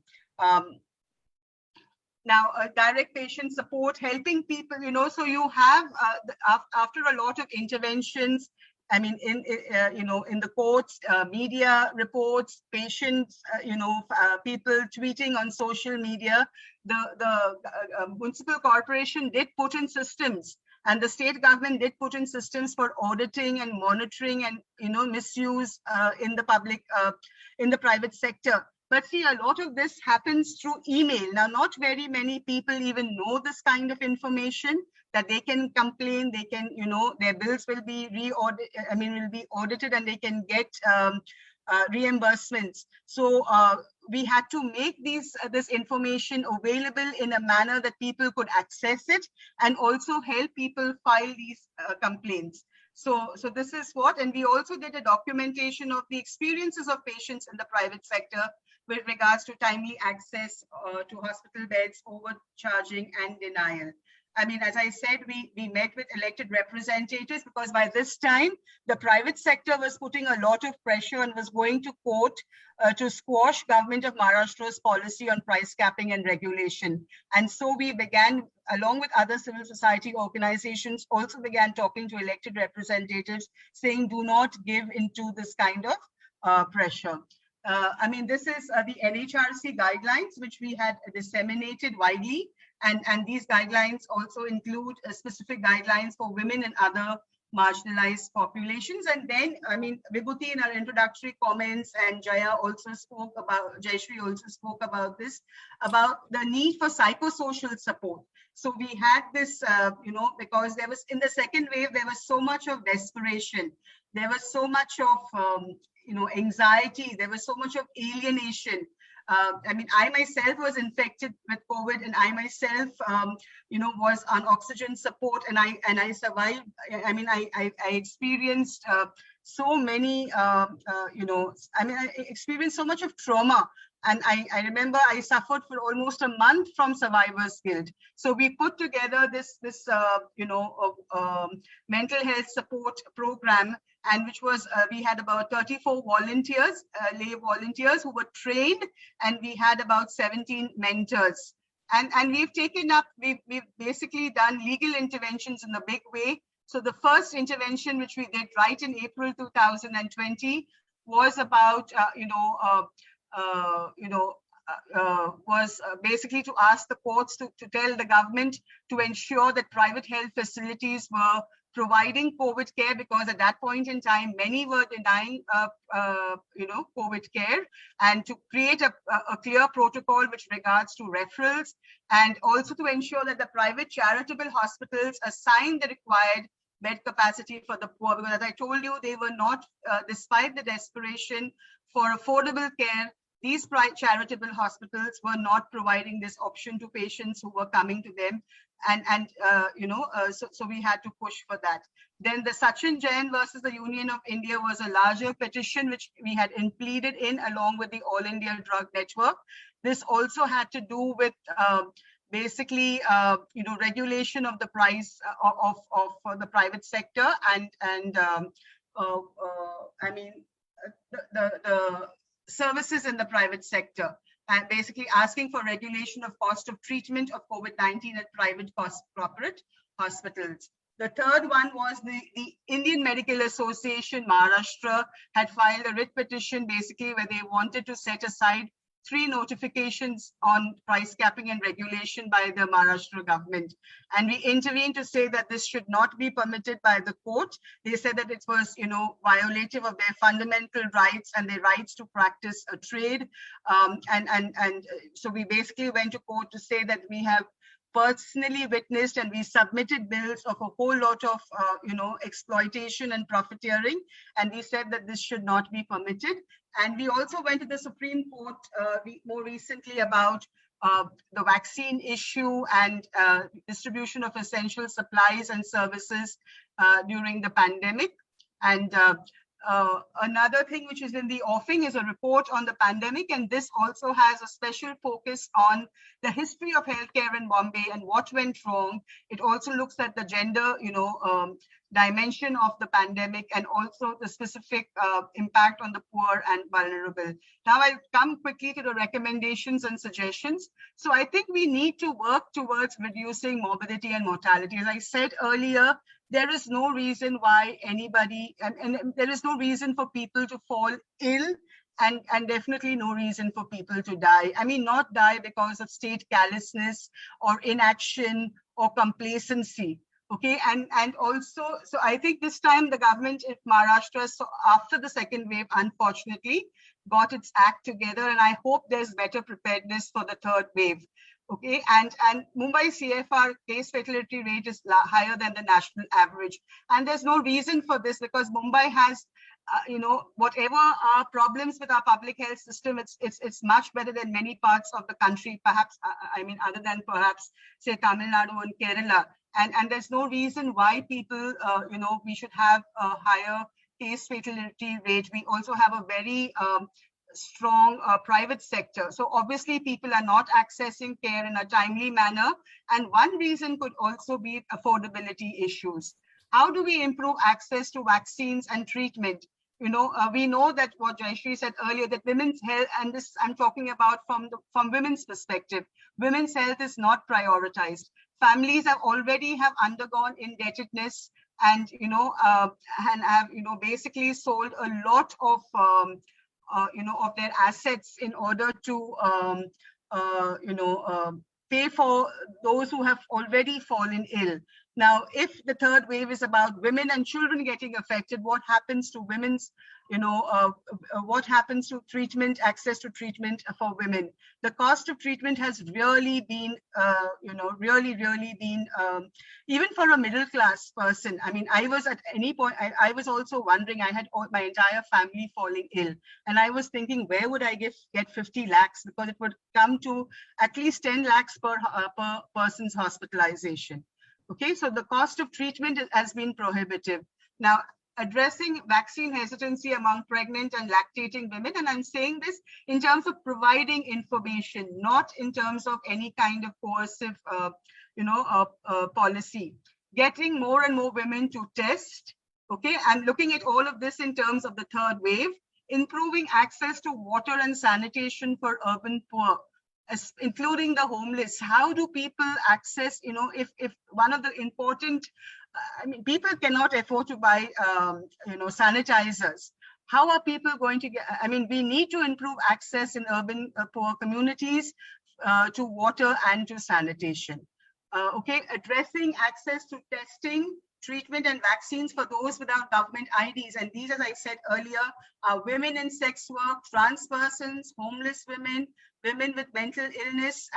You can't make, registration in the Co-win app, or you can't say you have to bring your Aadhaar. You can come in for a walk-in, but you have to bring your Aadhaar or any one of those 6 documents. Why should issues about life and death be dependent on documentation? Okay, and wider dissemination of government schemes such as the MJPJY, the hospitals, the people know these schemes, these facilities, and are able to claim them as a matter of right.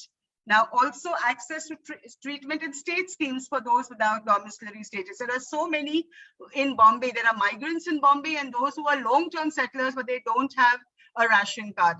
Why should access to health care be determined by domiciliary status? Okay, and we should, while we are looking at the universalizing the PDS, I'm saying we should also be looking at universalizing of healthcare, and the Ayushman Bharat program should be, I know it has its limitations. It has been underutilized and overhyped, but we need to make, we need to improve access to these programs, and through the Ayushman Bharat, seamless access to healthcare should also be made available.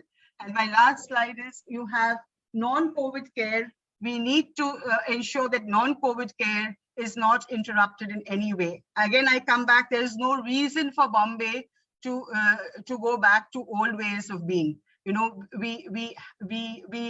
municipal corporation has the resources, and we will have to figure out ways, at least the financial resources. Yes, there's a huge shortage of human resource, but we'll have to find a way, creative ways through community engagement to address some of these issues. But non-COVID care has to improve.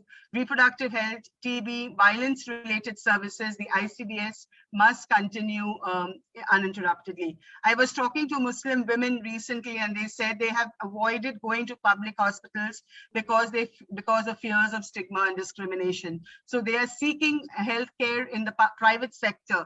Now, this also means, private sector can be both expensive care, and sometimes in smaller nursing homes, and it can also be irrational care.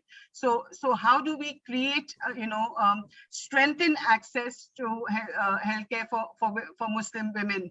Now, in many of the peripheral areas, healthcare services are non-existent. I mean, I'm talking about geographies, yes. Can you Yeah. wrap up? Because Yeah, we have yeah. 2 more. Yeah. Yeah. The So I'll Northeast just is in very 2 important. minutes. Yeah. Yeah. You can take it up even in your roundup. You Yeah. will get So I'll last 2 just, minutes. yeah. So then this is the last slide: food security, strengthening PDS, maternal entitlements. And we need more studies on out-of-pocket expenditure on healthcare among the urban poor. In the context of COVID, we need narratives of women's experiences in terms of accessing healthcare. We need to take up issues of frontline workers, nurses and sanitation workers, and accountability. We need accountability from the government, not to take over the role of the state. Yeah, thank you. Yeah, Brinelle, thank you for a very detailed, comprehensive presentation, both of your work in social solidarity as well as the right-based work for the citizens' right in the midst of this pandemic. Now, I think the most important concern that we have, I think there is hardly any discourse on northeastern states in any of the webinars. We rarely see. Today we have Dr. Alpana Borgohain to give us the profile of what's happening in the 7 sisters in the northeastern part of India and how are they coping with the COVID-19 pandemic. Over to Professor Alpana Borgohain. Yeah. Hello. Yes, madam. Yeah. I express my deep sense of gratitude to the chair, Professor VIBHUTI Patel, and to the director of IMPRI, Dr. Arjun Kumar. Am I visible in the video? You are not visible. No, your camera is not on.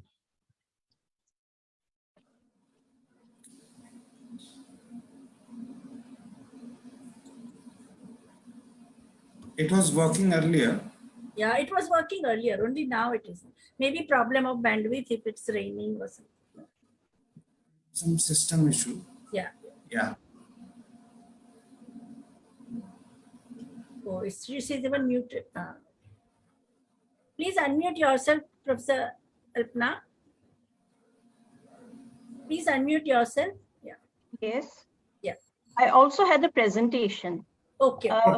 Okay. Ma'am, then will I be able to do the presentation like yes. Can you email your presentation to Dr. Arjun Kumar so that he can do one thing? No, I have ma'am. a from my end.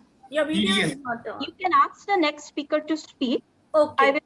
I will handle my technicalities. Okay.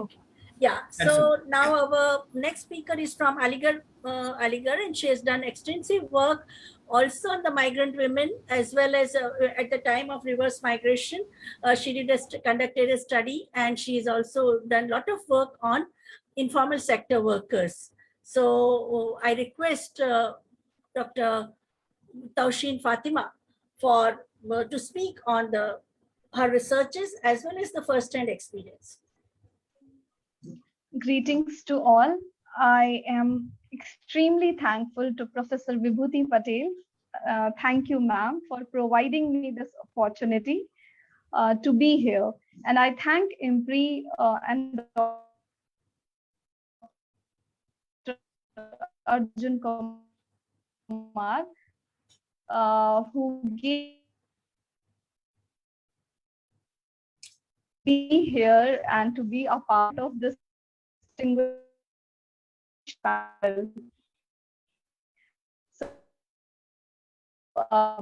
it is well known to all that how COVID-19 Your voice is breaking, Dr. Taushin. It will get better. Okay. Yes, we have how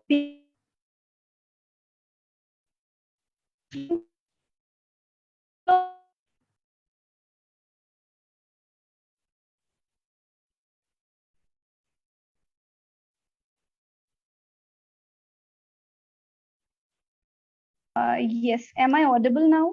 Yes, you are audible. Yes. Okay, thank you, ma'am. Yes, so we had seen how being in pandemic went differently for people of different identities. In this slide, we need to understand the experiences of women informal workers during both the first wave and second wave, so that we can strategize the steps that need to be taken for combating the third wave.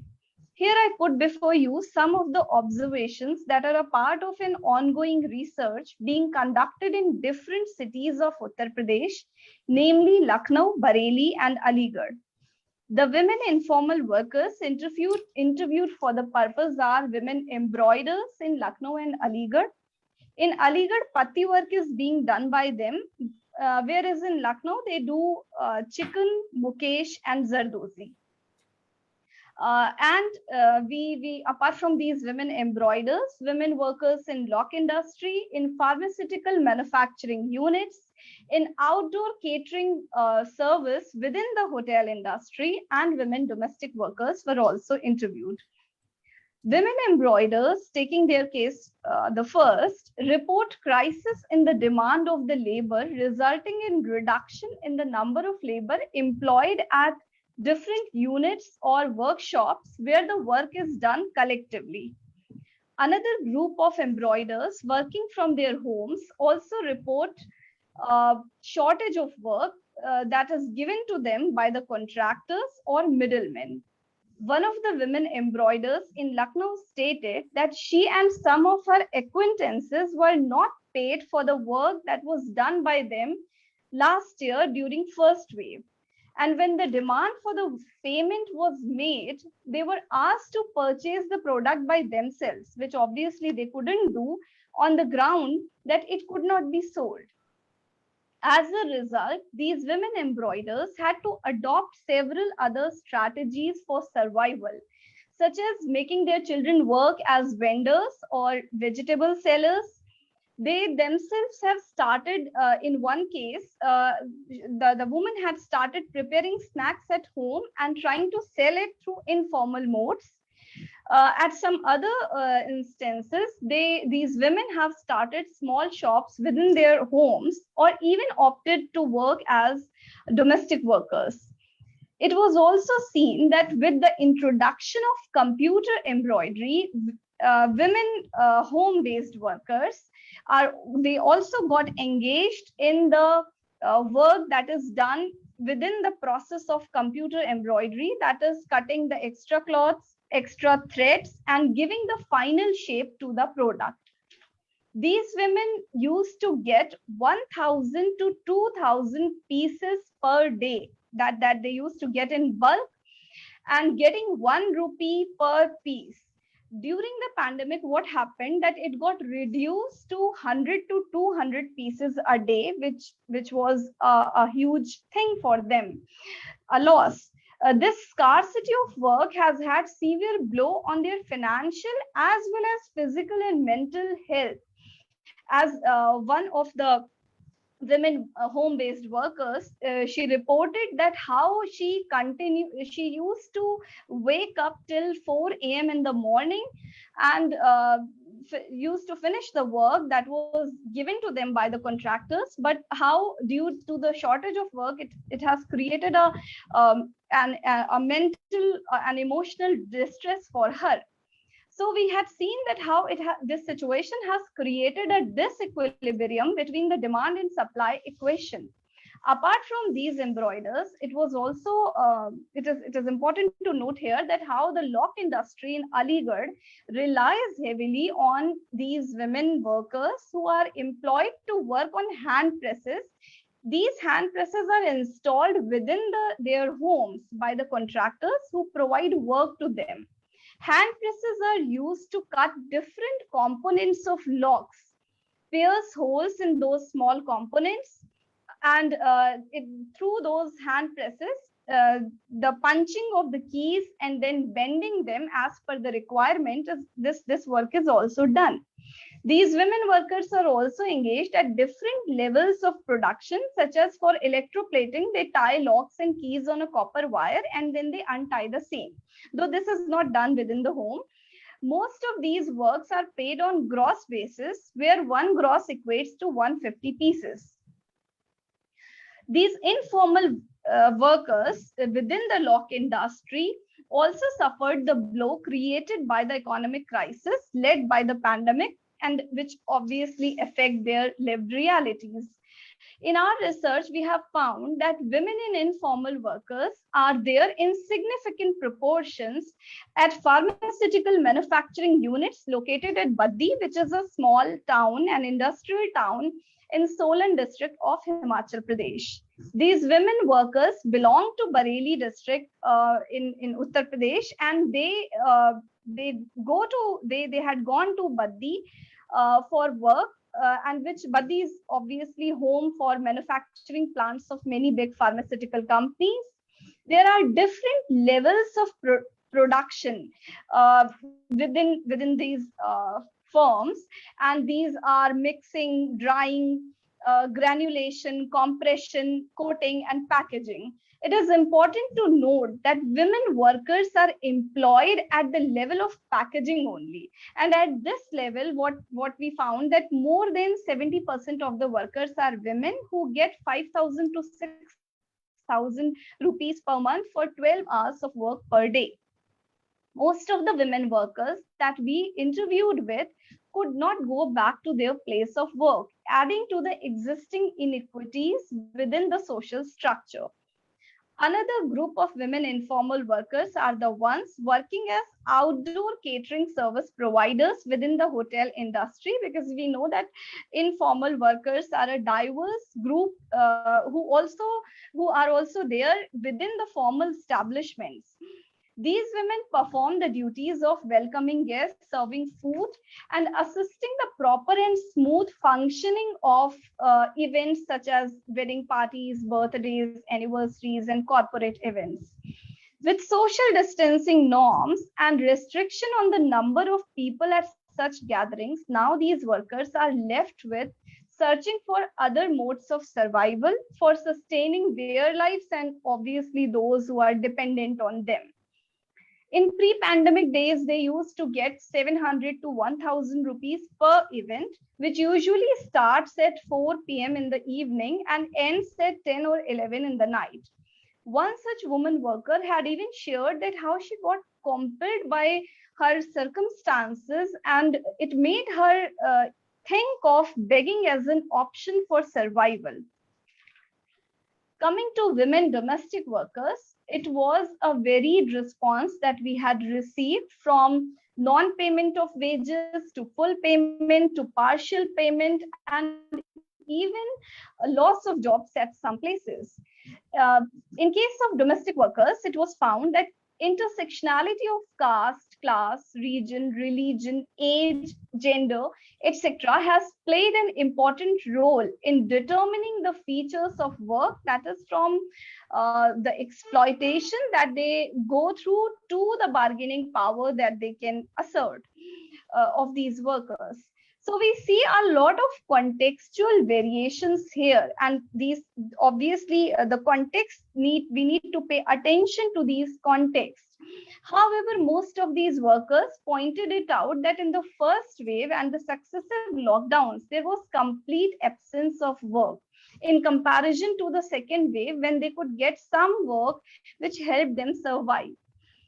However, it was also put forward by these women informal workers that in the second wave, they did not get the cash benefits or the food and ration distribution that they, along with the anxiety and trauma that they had gone through in comparison to the first wave, when they had received these benefits.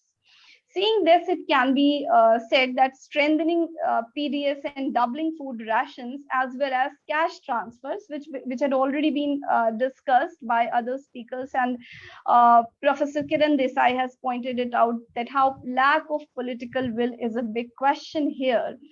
But yes, it can be of great help for the survival of these workers.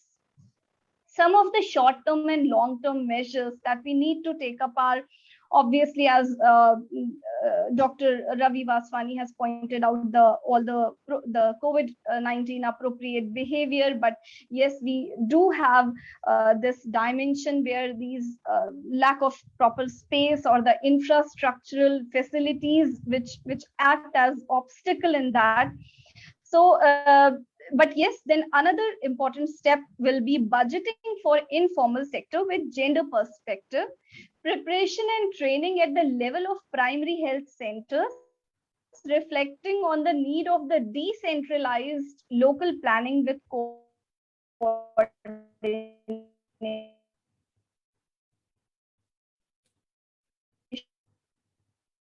Yes, Dr. Shri Pratima, you brought out a very important point of gender responsive budgeting, which is required, and even your profiling of informal sector. I think that also has been corroborated by other presentation. Hello? Yeah. She's having some connection issue, so Yeah, she connection might not be issue. able to hear you. Yeah, yeah. So can we now move Yes, yes, to... ma'am. Yes, ma'am. Thank you, ma'am. So, Yeah. Hello? We are not able to hear you. I think after Professor Alpana Borgohain's presentation, last I think wrap up. That time. Yes, in the next round we can really go. The Yeah. connection also got cut. Nevertheless. So Professor Alpana Borgohain, are you now connected? Hello? Yes. Yes, it's working well. Yeah. Madam, unmute yourself. Yeah, please. I hope, I have been having a lot of problems today, and I'm sorry for that. No problem. And I hope my network stays during the course of the presentation. Yeah. I have a small presentation. Let me try and share my screen. I hope it is enabled. Yes.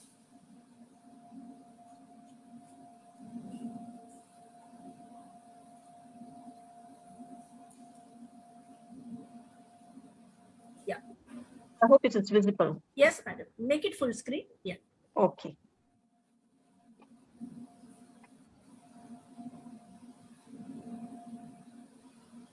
Yeah. So at the very outset, I express my deep sense of gratitude to the chair, Professor VIBHUTI Patel, and to Dr. Arjun Kumar, the director of IMPRI, for giving me this opportunity to be a part of the panel and to share my views from the northeastern states of India. I will be speaking to you from my location in women's studies in Guwahati, Assam, where Assam is a part of Northeast India. I'll be looking into the topic with the help of the gender lens, and the gender lens that I will be using is social and cultural. At the same time, I would like to also focus on the fact that as genders, women are not merely, victims, but then they are also agents of change. So they are also capable of agency. And during the pandemic, they have been taking on to a lot of action. Now, this particular gender is a basic structural element. At the same time, it is an organizing principle of all the spheres of our society, be it home, the economy, the polity, health, education, so on and so forth. The pandemic, which is raging ahead, impacts and is changing all genders in many different ways. The impact is not gender neutral, and it largely depends on the social roles and responsibilities that are assigned to us by our societies and cultures. At the same time, the very fact that we have got different bodies and anatomies also make the impact different. Gender inequalities, like in all parts, even in Northeast India, even before the pandemic existed, and it is now for us to see what is happening during the pandemic and what will happen post-pandemic, if ever we achieve that particular, state. And will these, gender inequalities get exacerbated? So what we need to do is to take on to policy intervention during the pandemic itself. And we need to take it up at different levels, both in the different levels of the state, as well as in the civil society.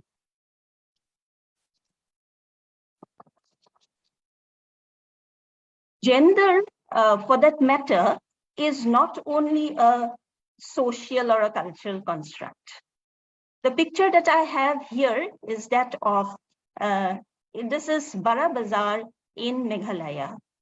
And women in this particular matrilineal society, in addition to their housework, also take up the responsibility of earning their livelihood.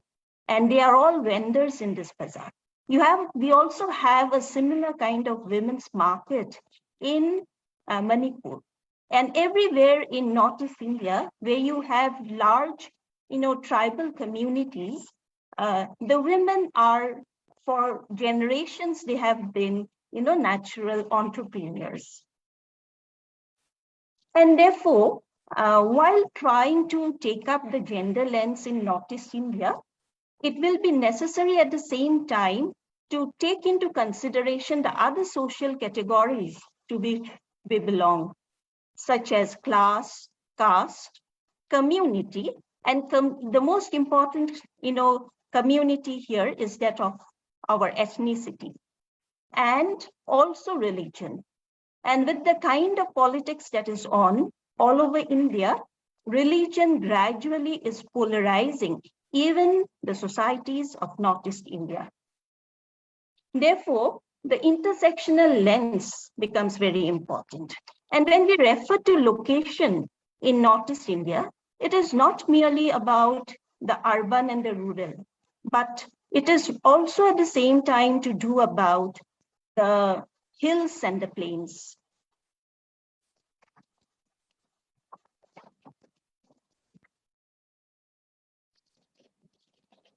When we refer to the, 8 states of Northeast India, Arunachal Pradesh, Assam, Nagaland, Manipur, Mizoram, Tripura, Meghalaya, and Sikkim. There is a specificity of this particular geographical location and context. This particular region, the 8 states here, there is a sort of geographical isolation from the rest of India. And in normal times, this affects the economic growth or the economic prospects of the region.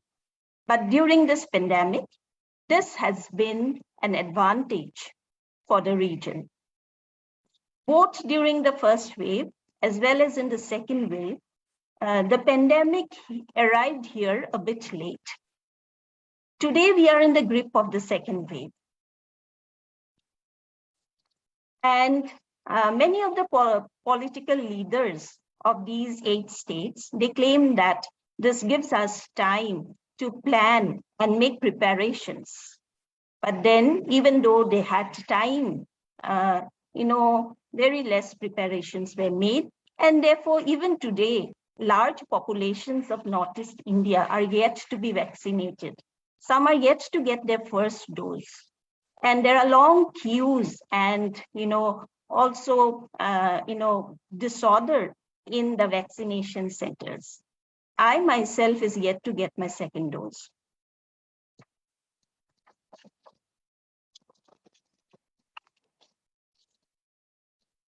Today, this pandemic in the second wave in Northeast India has also surged very fast into the rural areas and into the hilly tracts.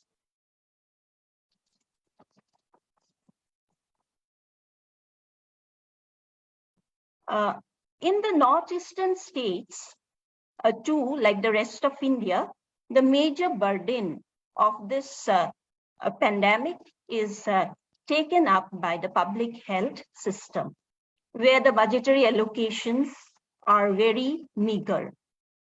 Majority of the frontline workers, the care workers, the frontline healthcare workers of the COVID-19 response are women who are working as Ashas, Anganwadi workers, ANMs, sanitation workers, cleaners, lab technicians, nurses, doctors, scientists, and administrators at all the different levels of the healthcare system. In other words, just as women provide care for the family, they have also been providing care for the community at large. An entire army of workers that is predominantly women confront on a daily basis suspicion, anger, threat of infection, and a lot of psychological and emotional stress while waging this war against the pandemic from the front line. The health sector in all these states are understaffed. And here, although some of my previous speakers are very critical of the government data, I have brought in the NITI SDG data, which very clearly shows the status of the healthcare sector in Northeast India and how it is understaffed. And it also deals with the NITI SDG score on good health and well-being. Of course, the score for Mizoram is a bit better, 79. Manipur, Meghalaya are also not bad. But then, many of these, indicators are not good. And if you refer to the number of physicians, nurses, and midwives, you will find that in Nagaland, it is only 0.1.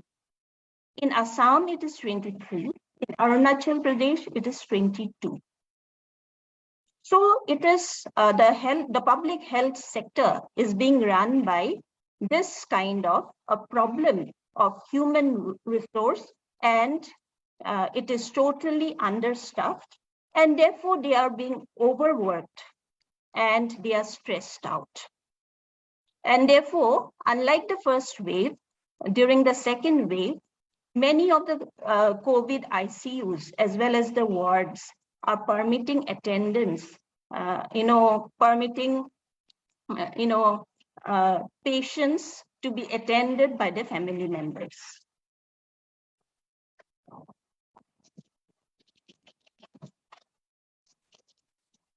And of all these, healthcare workers, the ASHA workers, I will be focusing more in the state of Assam because, a lot of data that was possible for you in the Mumbai dashboard is not there in the states of Northeast India.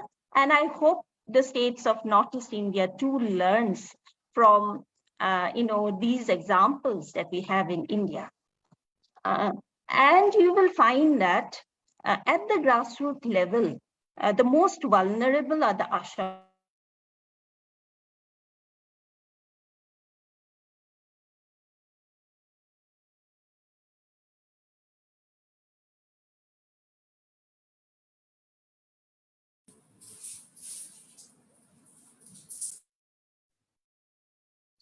Hello, Professor Alpana. You are not audible. In connectivity issue. I think we have lost her. But what I would like to say that this whole presentation by all 7 of you, it's a commendable work as well as the intense analysis which highlighting the connect and disconnect between citizens' rights that have emerged, we have been able to connect the dots, especially for a country like India, such a huge country with a diverse reality. As Professor Alpana Borgohain also said, that how the things are so different in different contexts. And I think the emerging issues and the urgent action agenda to diminish this current pandemic into the epidemic and finally endemic, where we all learn to and adapt to live with coronavirus the way we have adapted to influenza virus. I think the kind of interventions and analysis which has emerged both from the research and action, I think has been very useful. I can just in the final round, I can give Professor Alpana Borgohain and Jayashree Velankar to speak, because others have already covered their recommendations also in their presentations. Ma'am, VIBHUTI ma'am, we have Alpana ma'am back. Yeah, okay, Alpana ma'am, please go ahead. Yeah. Please try to summarize quickly. Yeah. Okay. Yes. So there seems to be also a huge gender gap in the health sector in Northeast India.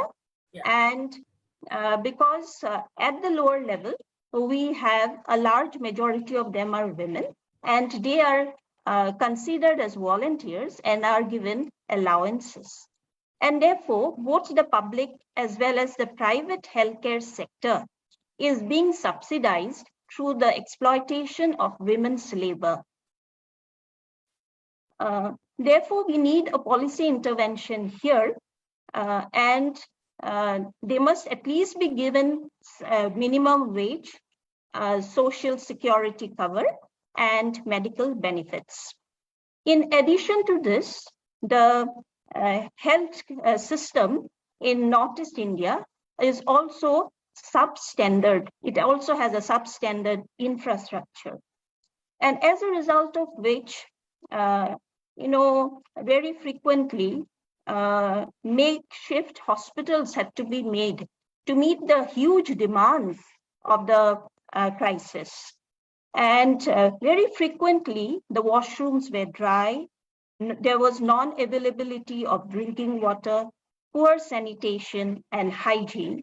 And in such a situation, imagine the plight of the health workers with different bodies and different needs. That is also applicable in the case of the patients and the attendants. And many of them are in the reproductive stage. We very frequently say that the COVID needs to be controlled, and the protocol is stay home, stay safe. This is not possible for all women of all classes. It is only possible for the middle class women.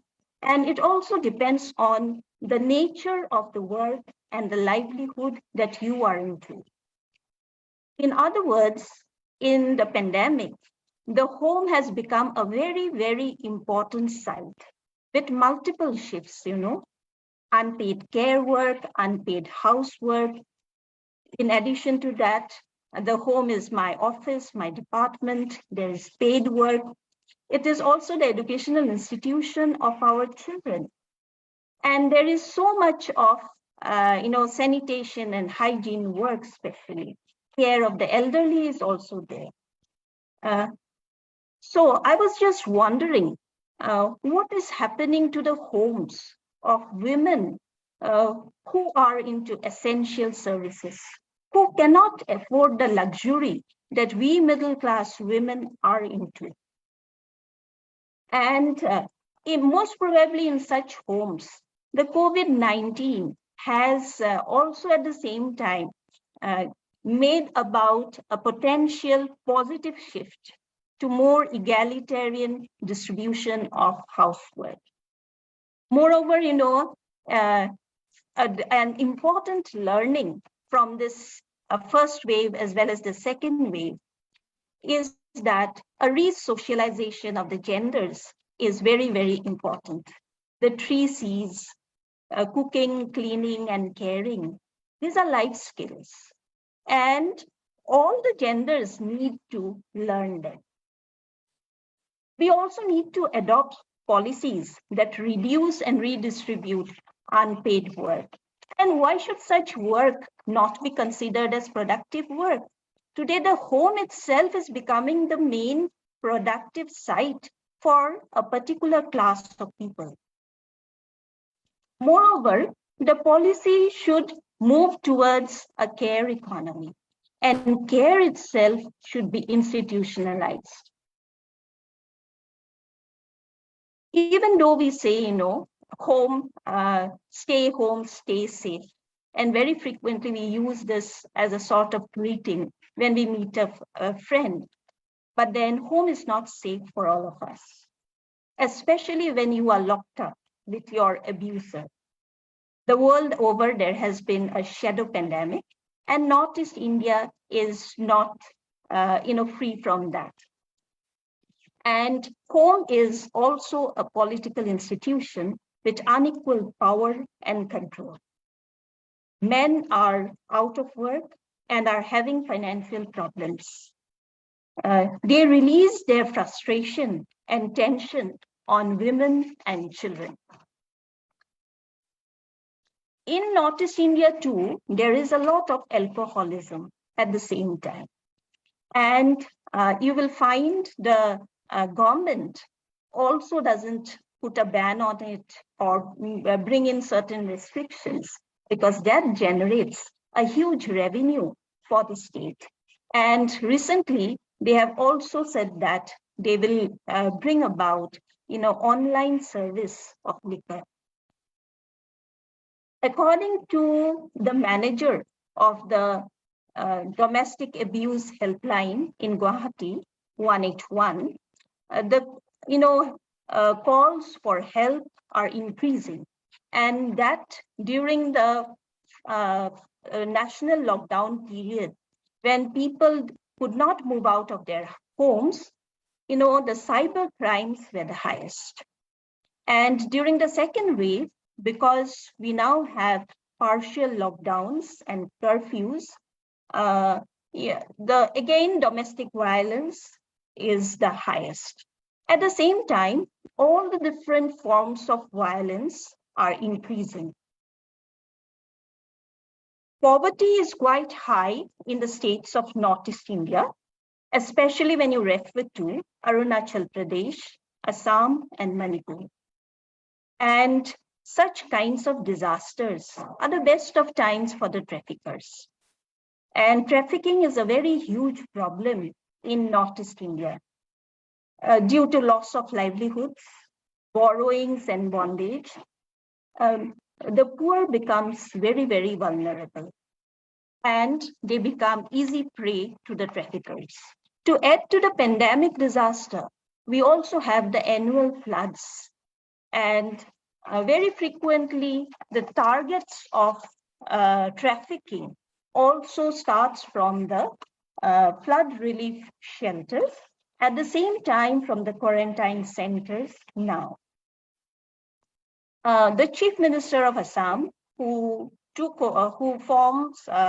came to power in the month of May, 10th of May 2021, said that there has been 107 victims of trafficking who have been rescued since the formation of the government. And this was stated in Times of India, the Guwahati edition, 24th of July, 2021. So human trafficking is on, and there are also newspaper reports which says that many of these trafficked people have themselves volunteered to sell their kidney or a part of their liver, because there is no livelihood options for them. And many of them have taken a lot of loans because otherwise there was no way out to survive this pandemic. And the impact of this kind of trafficking is definitely different if you are a man and if you are a woman. There was this particular case from Dibrugarh district, where the man, after selling his organ at Kolkata, according to the reports of the police, he came back home. But the other family who went with the wife as well as a teenage girl, they are yet to reach home. And there is huge doubts that they will never return back. And we all do know where they end up in. Then again, we refer to women and work during the pandemic. Of all the kinds of work, I believe it is domestic work that has helped sustain families. And these domestic helpers, many of their husbands are daily wage earners, and their livelihoods were no longer there. So it was they who became the primary bread earners. Moreover, middle class households where they cannot carry on their work without the domestic helpers, they are also ensuring that the domestic helper as well as their dependents get vaccinated. Of course, because of the health security concerns of themselves and their family members.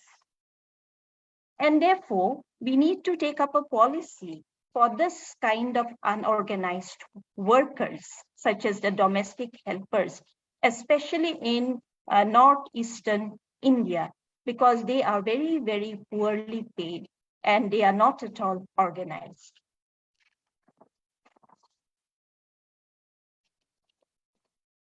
We are very critical about microfinancing because microfinance usually helps, the poor to manage their poverty.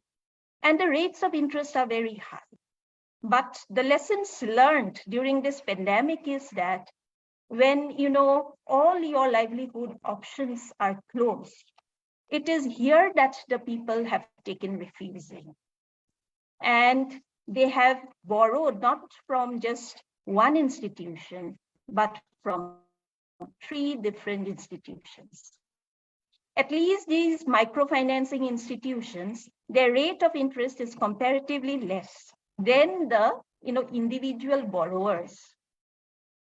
And recently, the state government here, came up with a microfinance deal.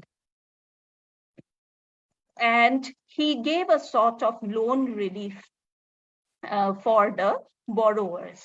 And this particular microfinance deal has been able to satisfy all the stakeholders at the same time because they have tried to bring in some amount of discipline. At the same time, there has been announcements that, certain regulations will be brought about to regulate the microfinance institutions. In addition to that, because of the kind of poverty, loss of livelihoods, there are also reports about child marriages in the different newspapers. In addition to this, there are also reports of child labor, especially the communities in the hills are, their poverty is even more deeper. And therefore, the communities who live in the plains of the middle class with a promise of giving them education and a better life, they bring them. But then they never keep their promise. This is nothing but a gross violation of child rights. We have got the laws in place, but then, as a civil society, we need to take up a lot of, social interventions.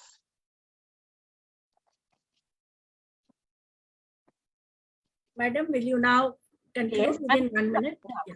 Okay. The vaccinations here in Northeast India are yet to be done. And maybe even when it is completed, we will have the 2 doses. And in spite of having the 2 doses, there are many patients falling sick and they are also dying. But then there is also this news that there'll be a booster dose. And who knows? Every 6 months, they might tell us that you will have to go in for a new vaccination because the virus has mutated. So this is the best of times for those who invest in shares to invest there in the pharma industry. There is, huge flaunting in the second wave. There is a huge flaunting of the COVID protocol to the extent that in a rural area in Assam, the military had to do flag march. Then also amongst the people in very remotely located places here, there is a lack of awareness. Nevertheless, we say, COVID appropriate behavior most probably is the only solution. Let us hope that the people in the society act rationally and scientifically, but then in the midst of this kind of rules of lockdown, curfew, which by losing, then you have lost your livelihood. There is no school to go to, no education institution to go to. There's a lot of frustration and mental and psychological stress at the same time. And therefore, I'm hoping against hope that COVID appropriate behavior is followed by the people of Northeast India. With this, I signed off. Thank you so much. Yeah, thank you, Professor Alpana Borgohain. It is not easy to represent 8 states in 10 to 15 minutes, but you have done it marvelously. You have brought in new insights, and I think some of the new issues also you flagged, especially which is happening in several parts of India: trafficking of children, forced labor, child labor, care economy, importance of care economy, and the nefarious activities of microfinance, and still people's dependence, rest of the poor people's dependence on microfinance. I think now we got a complete picture, and I think we have been able to connect the dots so far as the COVID, the implications, socio-cultural, economic implications of coronavirus are concerned. Our first speaker also talked about the COVID appropriate behavior. We ended also with the COVID appropriate behavior in Professor Alpana Borgohain's presentation. So now I think I request all those who want to speak on way forward. I think Brinelle and Jaya are very keen. So Brinelle, you have another meeting also. So can you just in 2 minutes tell about the way forward? Hello. Yes, Brinelle. Professor Brinelle. Yeah. So in terms of the way forward is that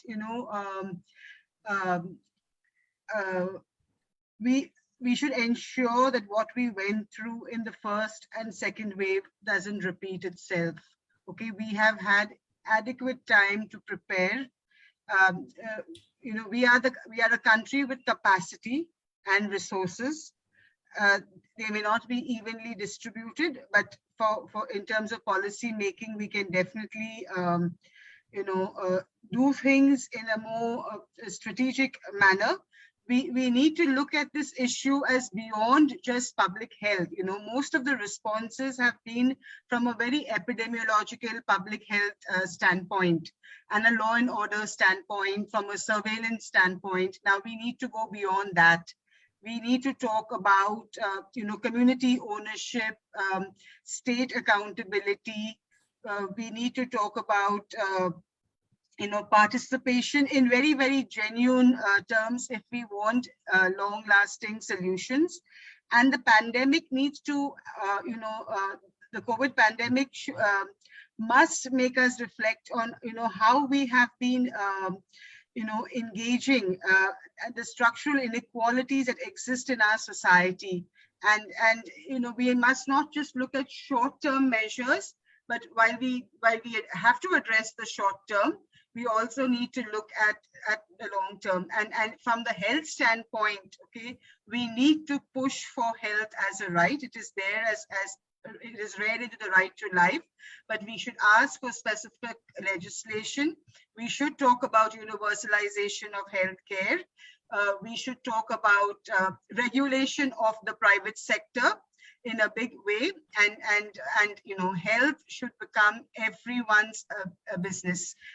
We should push for also greater allocations for healthcare. For a long time, we've heard that we will devote 2.5% of our GDP, but we haven't gone beyond the 1 point whatever. Okay, and we need, you know, women, minorities, other vulnerable groups, we need to center stage them and foreground their health issues in this overall discourse. So this is my concluding. Excellent, brilliant. Brinelle, you have summed up the sense that emerged out of all 7 presentations, and I think you have reduced my job. Now, Jaya, last word. Jaya Velankar. Yeah, I will, thanks Vibhuti. I will only talk about those points which I think need to be said, because others have covered many of the points that I wanted to say, like health should be seen as a right and not only right to healthcare and all that.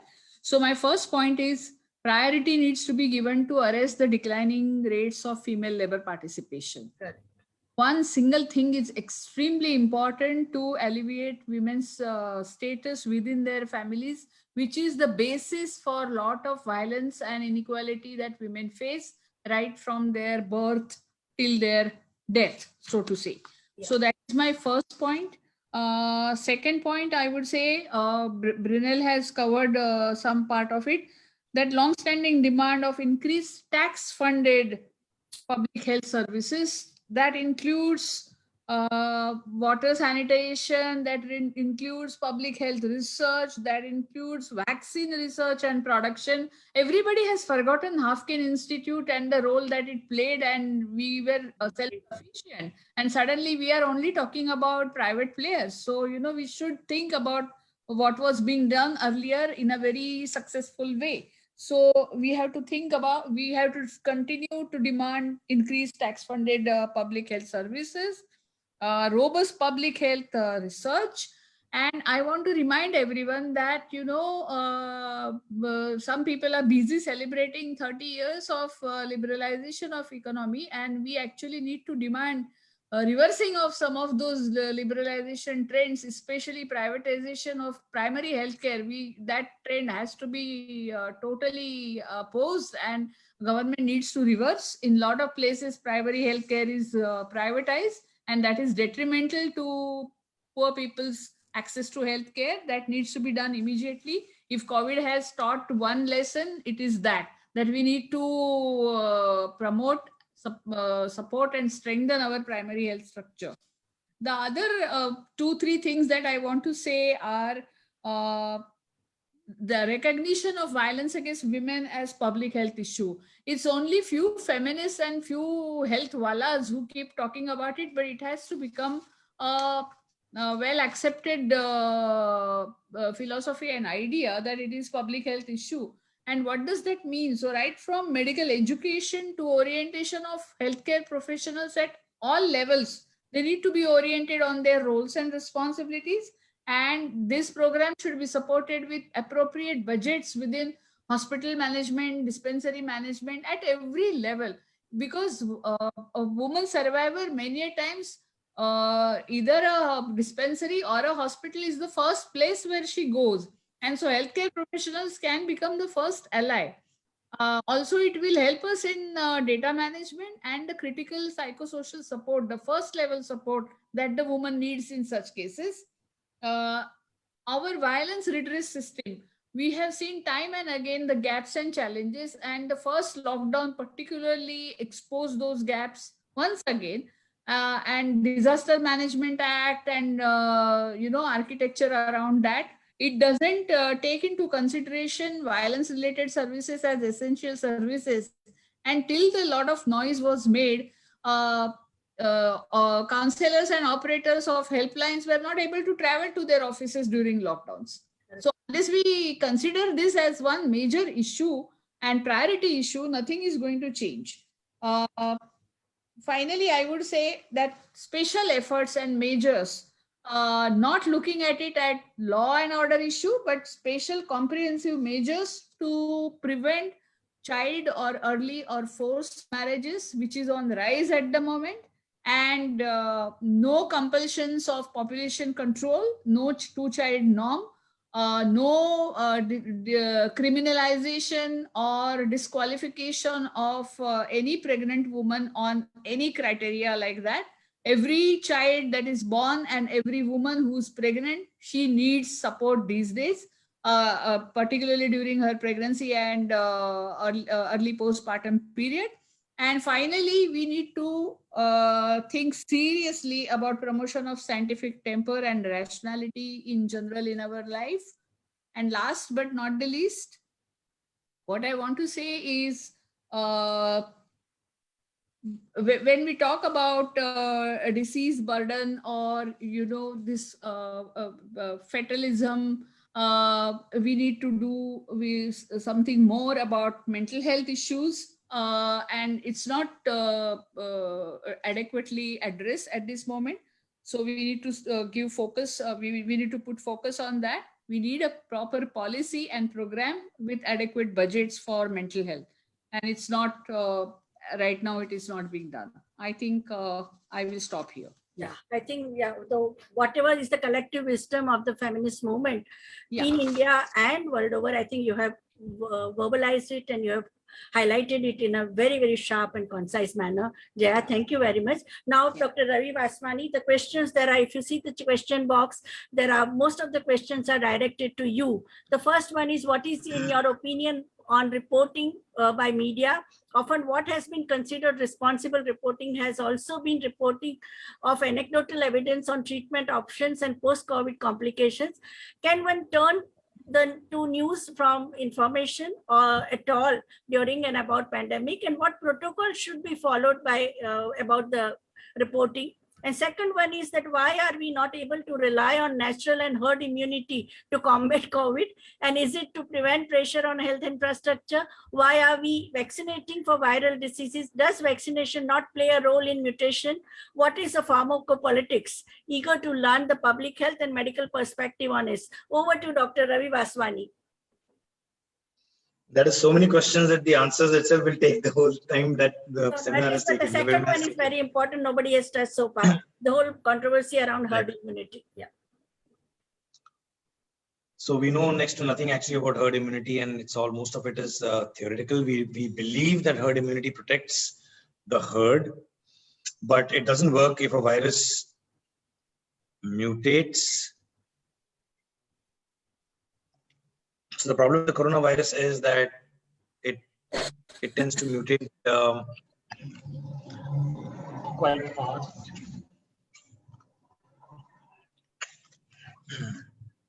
So we can see and hear you. Go ahead. Yeah. So the virus mutation is the joker in the pack that doesn't allow us to predict how our vaccination strategy is going to be successful. And we just are right now, just as every individual is in panic, governments are in panic, we are just floundering in the water in the dark. But we hope that that's the best way forward. And since we don't know, we say, even though you're getting vaccinated, please continue to have COVID appropriate behavior. That's the approach that the government is taking. So currently the collective wisdom seems to be going in the direction that vaccination will protect, but I'm not too sure about that. And what should be the protocol for the media reporting on the pandemic? Protocol for media. More than protocol, I would say it requires a media ethics, an ethical approach to reporting, wherein they rather project the positive aspects than the negative aspects. So they're always good and bad to everything. But if you go on focusing and highlighting and projecting only the negative and ignoring the positive, then it tends to brainwash the readers into a certain side of one half of the story. So if the media can be more responsible, more ethical, more focusing on the positive aspects that both sectors, the private and the government, are doing, I think it'll go a long way in establishing or re-establishing faith and trust in the public. Yeah, that's true. Yeah, well said. Yes, Dr. Thank you. Anything else you want to say about way forward? There was a question by somebody, Mr. Burman, about the public and the private hospital being on opposite sides. That's unfortunately the problem, because in our minds, in the mind of an average Indian, it's always been a divide between the government and the private, with the general impression being that the government is apathetic and the private is out to loot and make money. It's not. Neither of these opinions are 100% correct. So what we need to do is forget the past, go forward with transparency and trust between both the parties, and provide a playing field that is at least level. But that's very easily said, rather than doing it is much more difficult. Yeah, you're right. Yes. Yeah. Taushif, you were disconnected. Do you think that you have anything to say about the way forward? Taushif Fatima from Aligarh. Hello. Yes, ma'am. Yeah. Thank you. In 1 or 2 minutes. Yeah. Yes, ma'am. Thank you for providing me the opportunity again. Yes. Am I audible right now? Yes. Please go ahead. Thank you. Yes, the concrete step that you want for the informal sector, women in informal sector. Yes. As women, as we know that women in informal workers are a diverse group, so solidarity among them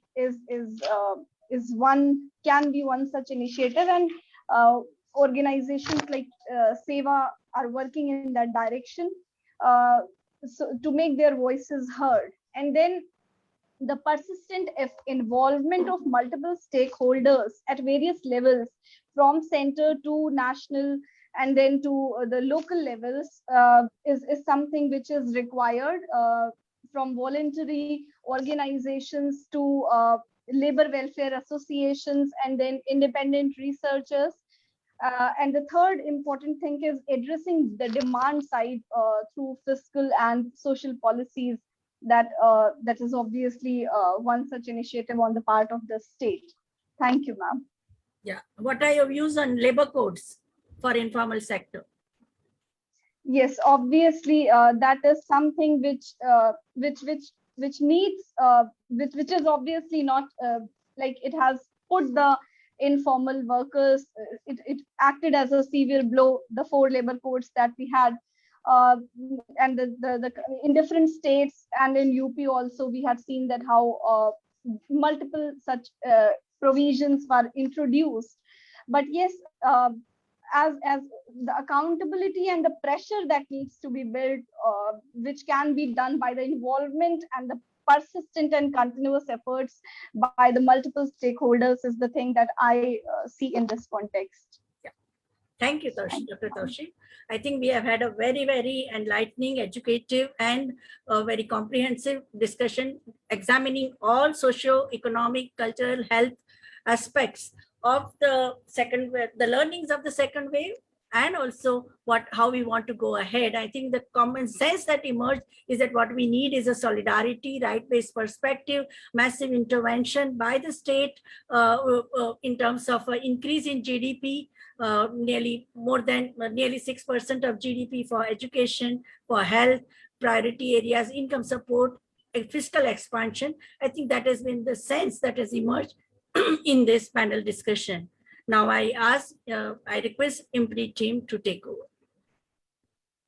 Should we go to Dr. Swarna ma'am? Yeah. She said, Swarna ma'am, over to you. Yeah.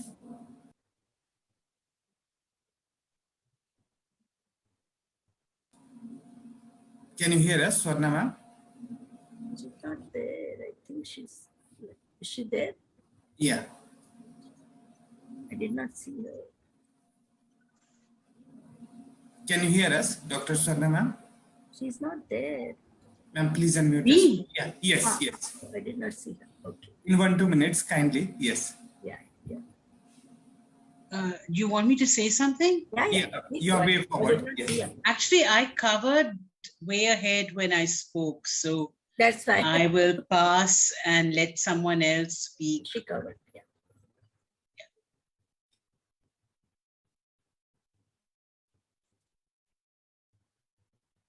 So all those who covered way ahead in that PPT, I did not ask them again.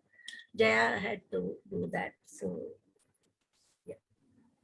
Right. So, ma'am, it's almost, dinner time for everyone also. We extended by quite some time, almost tripled our time. So let me quickly propose a vote of thanks to everyone. I think Mr. was raising a hand. Jayashree wants to say something. Please, Yeah, please go ahead. please go ahead. Yeah. I just wanted to add one point, if I may so, but Okay. it's getting very late. All I wanted to say is that, we have to really underscore the fact that welfare is not a favor. Welfare is citizens' rights, and we need to continuously talk about it. It is tax funded. It's not government funded. So in all our deliberations, we need to highlight that. That's all. Thank you very much. Very, very important.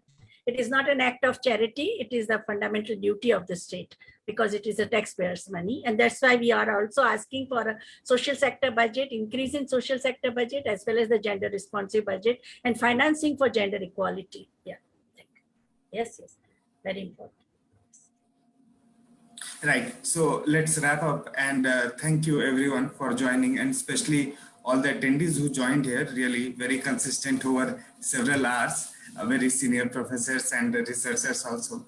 So on behalf of IMPRI, Gender Impact Studies Center, we thank all of you for joining this very important panel discussion under our series, The State of Gender Equality, #GenderGaps, and today's deliberation on pathways towards combating the third wave, impact and policy learning from the second wave through gender lens, which we really tried to cover under the leadership of Prof. VIBHUTI Patel. Last month, we had our discussion on the second wave, and various experts from all over the country joined. And for today's deliberation, we thank all of our panelists for giving, I would say, very meticulous efforts towards the subject, and we somehow did not keep a track of time, but VIBHUTI ma'am really keeps a good track of time.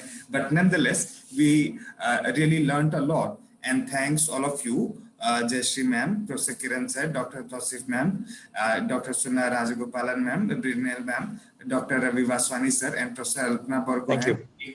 We cannot thank you enough for putting such energy, and also your presentation, very elaborate. And once again, thanks to our chair and moderator, Professor VIBHUTI Patel, for putting all this together, and to all the attendees who joined here and watched us on Facebook Live. We'll also upload the high quality ones on the YouTube podcast, our podcast. Thank you, everyone. And we hope that you'll join and tune in for our future episodes of Gender Gaps. Thank you, and we wish you a very nice evening, and please take care of yourself. Thank you, sir. Thank you. Very insightful session. Very insightful. And that's why I did not stop. No, I did not want their flow to be this thing disrupted. That was very important. Thank you all. Good to meet everyone. Yeah. Very important. Please take care of yourself. Thank you. Have a good night. Thank you. Excellent. You all made it so. All of you were so brilliant. Yes.